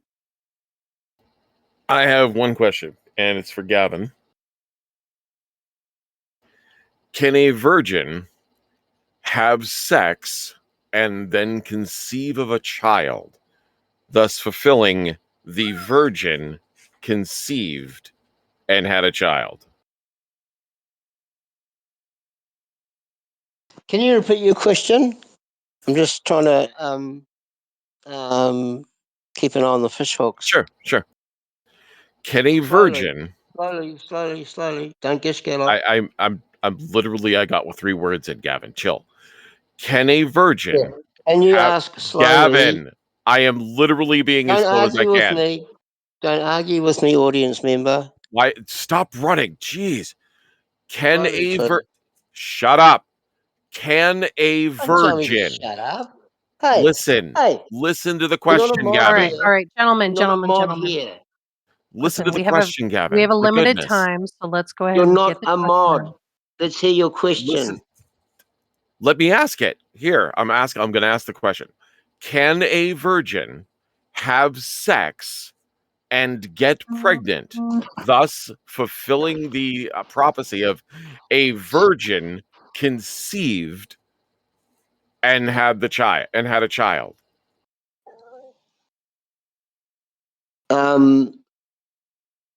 That would only be There would only be something that would happen with the supernatural assistance from God. Okay. As it says in the Bible. We're going to go ahead and we're going to bring up TK. Real quick, Snow. TK. To let you guys know, the poll is up. If you look at the debate poll channel, there's a debate poll text channel up above. The poll is in there. Please go ahead, cast your vote for who you thought won tonight's debate. Or you can follow the link that I'm pasting into the side chat. Click that and go and vote. All right, thank you. This poll's going to be up for about 10-15 minutes, and then we're going to close it. Thank you. TK, you're up. Hello, hello. Hello. My question is for Phoenix. It's kind of a rhetorical question. Don't you think that the claim being made in the New Testament about Jesus being born of a virgin would be an extremely ambitious claim if it weren't true? As a Muslim, there is no doubt that Jesus was born of a virgin. I am a Muslim, I affirm the virgin birth by our mother Mary. But what don't I affirm that Isaiah 7:14 is not talking about what I affirm is Isaiah 7:14 is not talking about Jesus Christ, because he did not fulfill the prophecy. Not the prophecy prophesying about anyone to be born out of a virgin. So it is not about was Jesus born of a virgin or not, but does Isaiah 7:14 prophesies about Jesus born of a virgin or not? Thank you. Okay. We're going to go ahead and bring up Floyd for the next question. Thank you for having me. This is a question for Gavin. Gavin, if Isaiah 7 is a dual prophecy, what were the two kingdoms in during Jesus' lifetime that were deserted, as described in verse 16? The kingdom of Israel and the kingdom of Syria. They were deserted? Now, you asked me what were the two kingdoms, and my answer was they were the kingdom of Israel and the kingdom of Syria. Okay. Let's move on to the next one. We're going to go ahead and bring up, I guess, O is the name, the screen name, or 0. I can't tell. Hey, so can you hear me? Yep. Hello? Yes, we can hear you. Go ahead and ask your question. Yeah. Right, so my question would be to Gavin, and I'd like to ask why it was a recurring theme of insulting Phoenix by calling him a Muslim boy.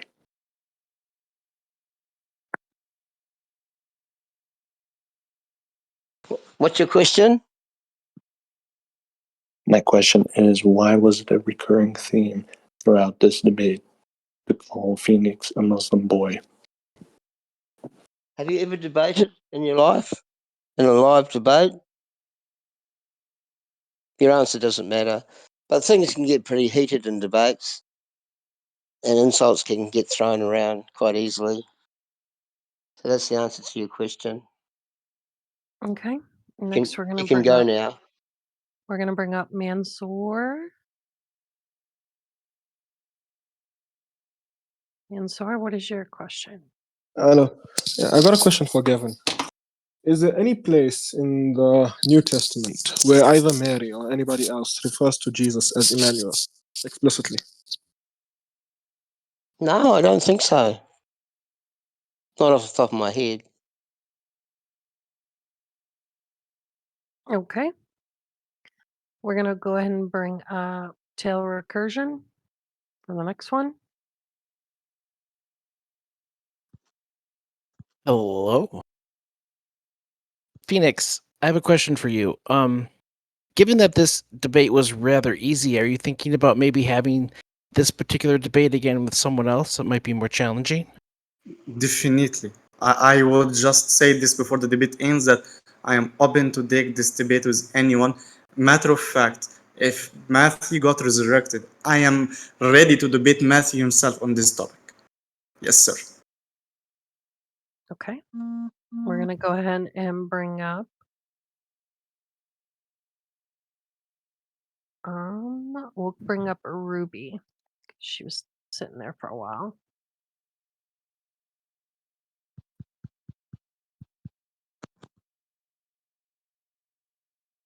So get your votes in, folks. Get your votes in. All right, she bowed out. So we'll go ahead and bring up mathematician.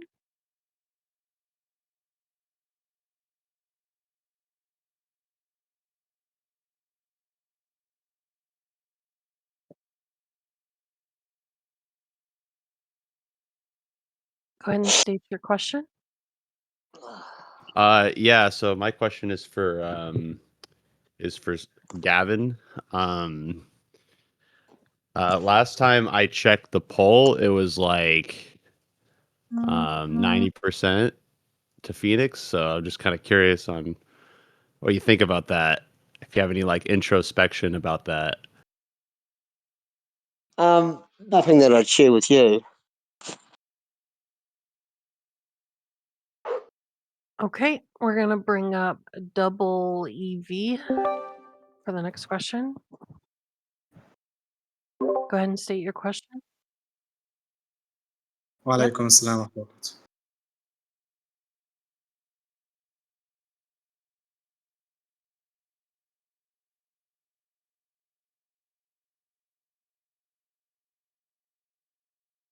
rahmatullah. No, Muslim. I don't use ChatGTP. You can go Okay. now. We're going to go ahead and bring up Arvine for the next question. Hello. Hello. Okay, so my question is for the Christian boy. I just find it like hypocritical during the cross examination that Phoenix is willing to hear you out without interrupting. But when it was your turn to be cross examined, when Phoenix was actually giving you questions, you ran like a coward and you refused to answer any of his questions. And the whole chat thinks you lost, by the way, 90%. What's your question? Is there a Yeah, my question question there is, somewhere? like how do you find it moral for you to be a hypocrite? How do I find it moral to be a hypocrite? Well, that's your subjective opinion. Okay, we're going to bring up Cool Guy Jeff for the next question.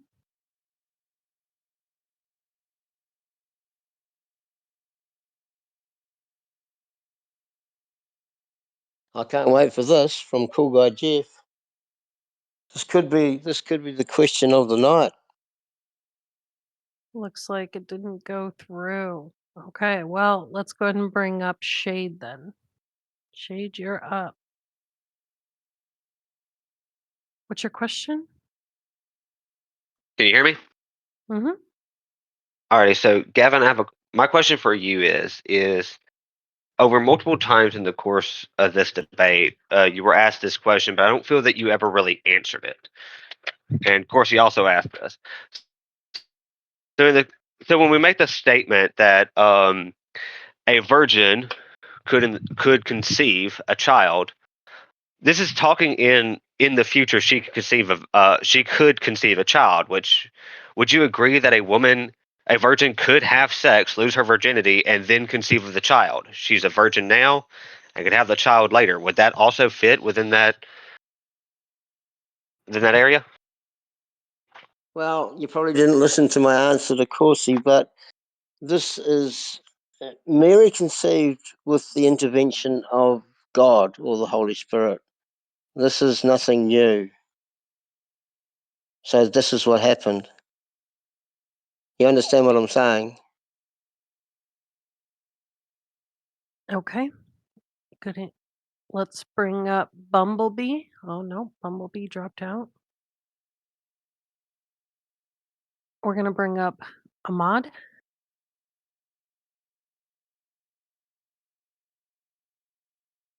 Hello, do you hear me? Hello, we hear you. What is your question? Okay, Gavin, my question to you is, do you like shawarma or shish kebab? Because he sounded like Joe Biden in that debate. You got absolutely cooked. Okay, thank you for that. Oh my goodness. I'm still waiting for an intelligent question from a Muslim. All right, we're gonna bring up Bumblebee this time.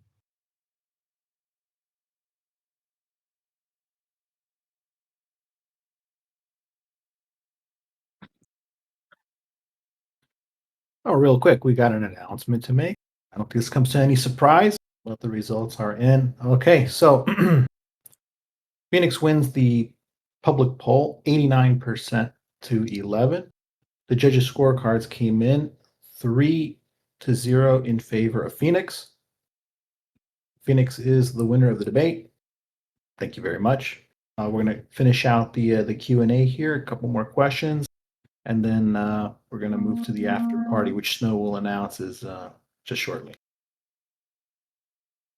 Okay, I'm gonna take 2 more questions, and then we'll shoot to the after party, and I will go ahead and put the link in. The next question, I have no idea how to pronounce your screen name because it's in a different language. I apologize. You can call me Booby, it's not a big issue.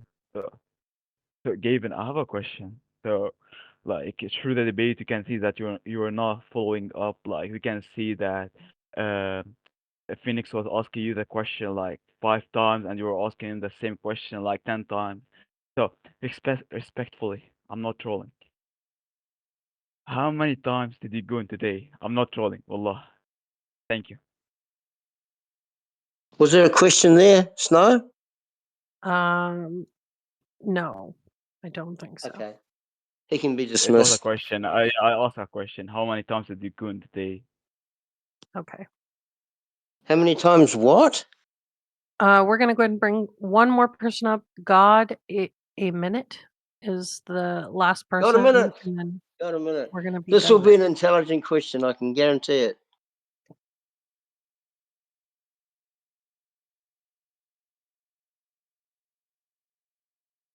Discord has been glitchy today. I'm not sure why they didn't come up.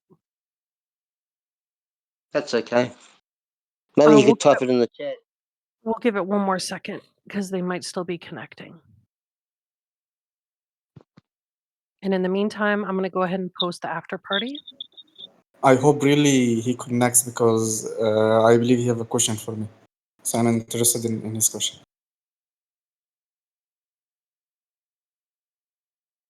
Maybe he could put it in the chat. And for the audience, I apologize for those 2 hours. It was total. I wish it was better for You this. should I be had better apologizing for questions. dishonesty and Gavin, lying, Gavin, I was Phoenix. not Okay. talking to you. If So you Okay, were so a real man, got a that's minute. what you should be Got a apologizing minute. for. Got a minute did not come up, so we're gonna go ahead and dismiss that. We'll take Bumblebee as the last question, and then we're gonna shut it down. I went ahead and I posted the after party in the chat. Yeah, hello. A question to Gavin. So we took your source and put it on zerochatgpt.com. It confirmed to be 100% ChatGPT. So my question is, can you Stop swear on lying. God? Can you swear on God Stop that you did lying. not use ChatGPT, mate? Stop Please. lying. You're dismissed and stop lying, please. Okay, ladies and gentlemen, that concludes it. Go ahead, Black. Yeah, thank you, everybody. I want to thank Gavin. I just want to say one thing before the closing. I'm so sorry. I want to clear that I am available again for this topic to debate anyone on it, and I hope someone takes the challenge again. Thank you. Thank you. So I want to thank, first of all, I want to thank Snow for moderating this. I want to thank the whole audience for coming and attending and joining this debate. I want to thank Gavin and Phoenix for debating this out. Okay, I know some of you guys talking some trash in there, but they got the guts to come up here and actually debate this topic. Okay. If you guys want to debate, we have the Debate HQ system. Submit a ticket, serious inquiries for debates. Put it in and we'll get you set up. Okay, the debate after party, Snow posted in the side chat. It's going to be in the Dollar Room. Okay, so go head on down there for that. And that's pretty much. Oh, and one other thing, too. If you guys are curious about the judges, all 3 judges went for Phoenix.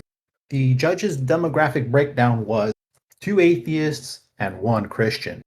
Okay, so that was the breakdown of who was voting on this matter. All right, thank you guys so much. We really appreciate it. We'll see you next time. The next debate is going to be coming up here. It's going to be Flash versus Ian. Okay, they're going to be arguing limited atonement. That's going to be a good debate coming up. Okay, so check the events page for that. Be sure to be there. Thank you all so very much. Thank you again. Have a good evening. See you down in the after party.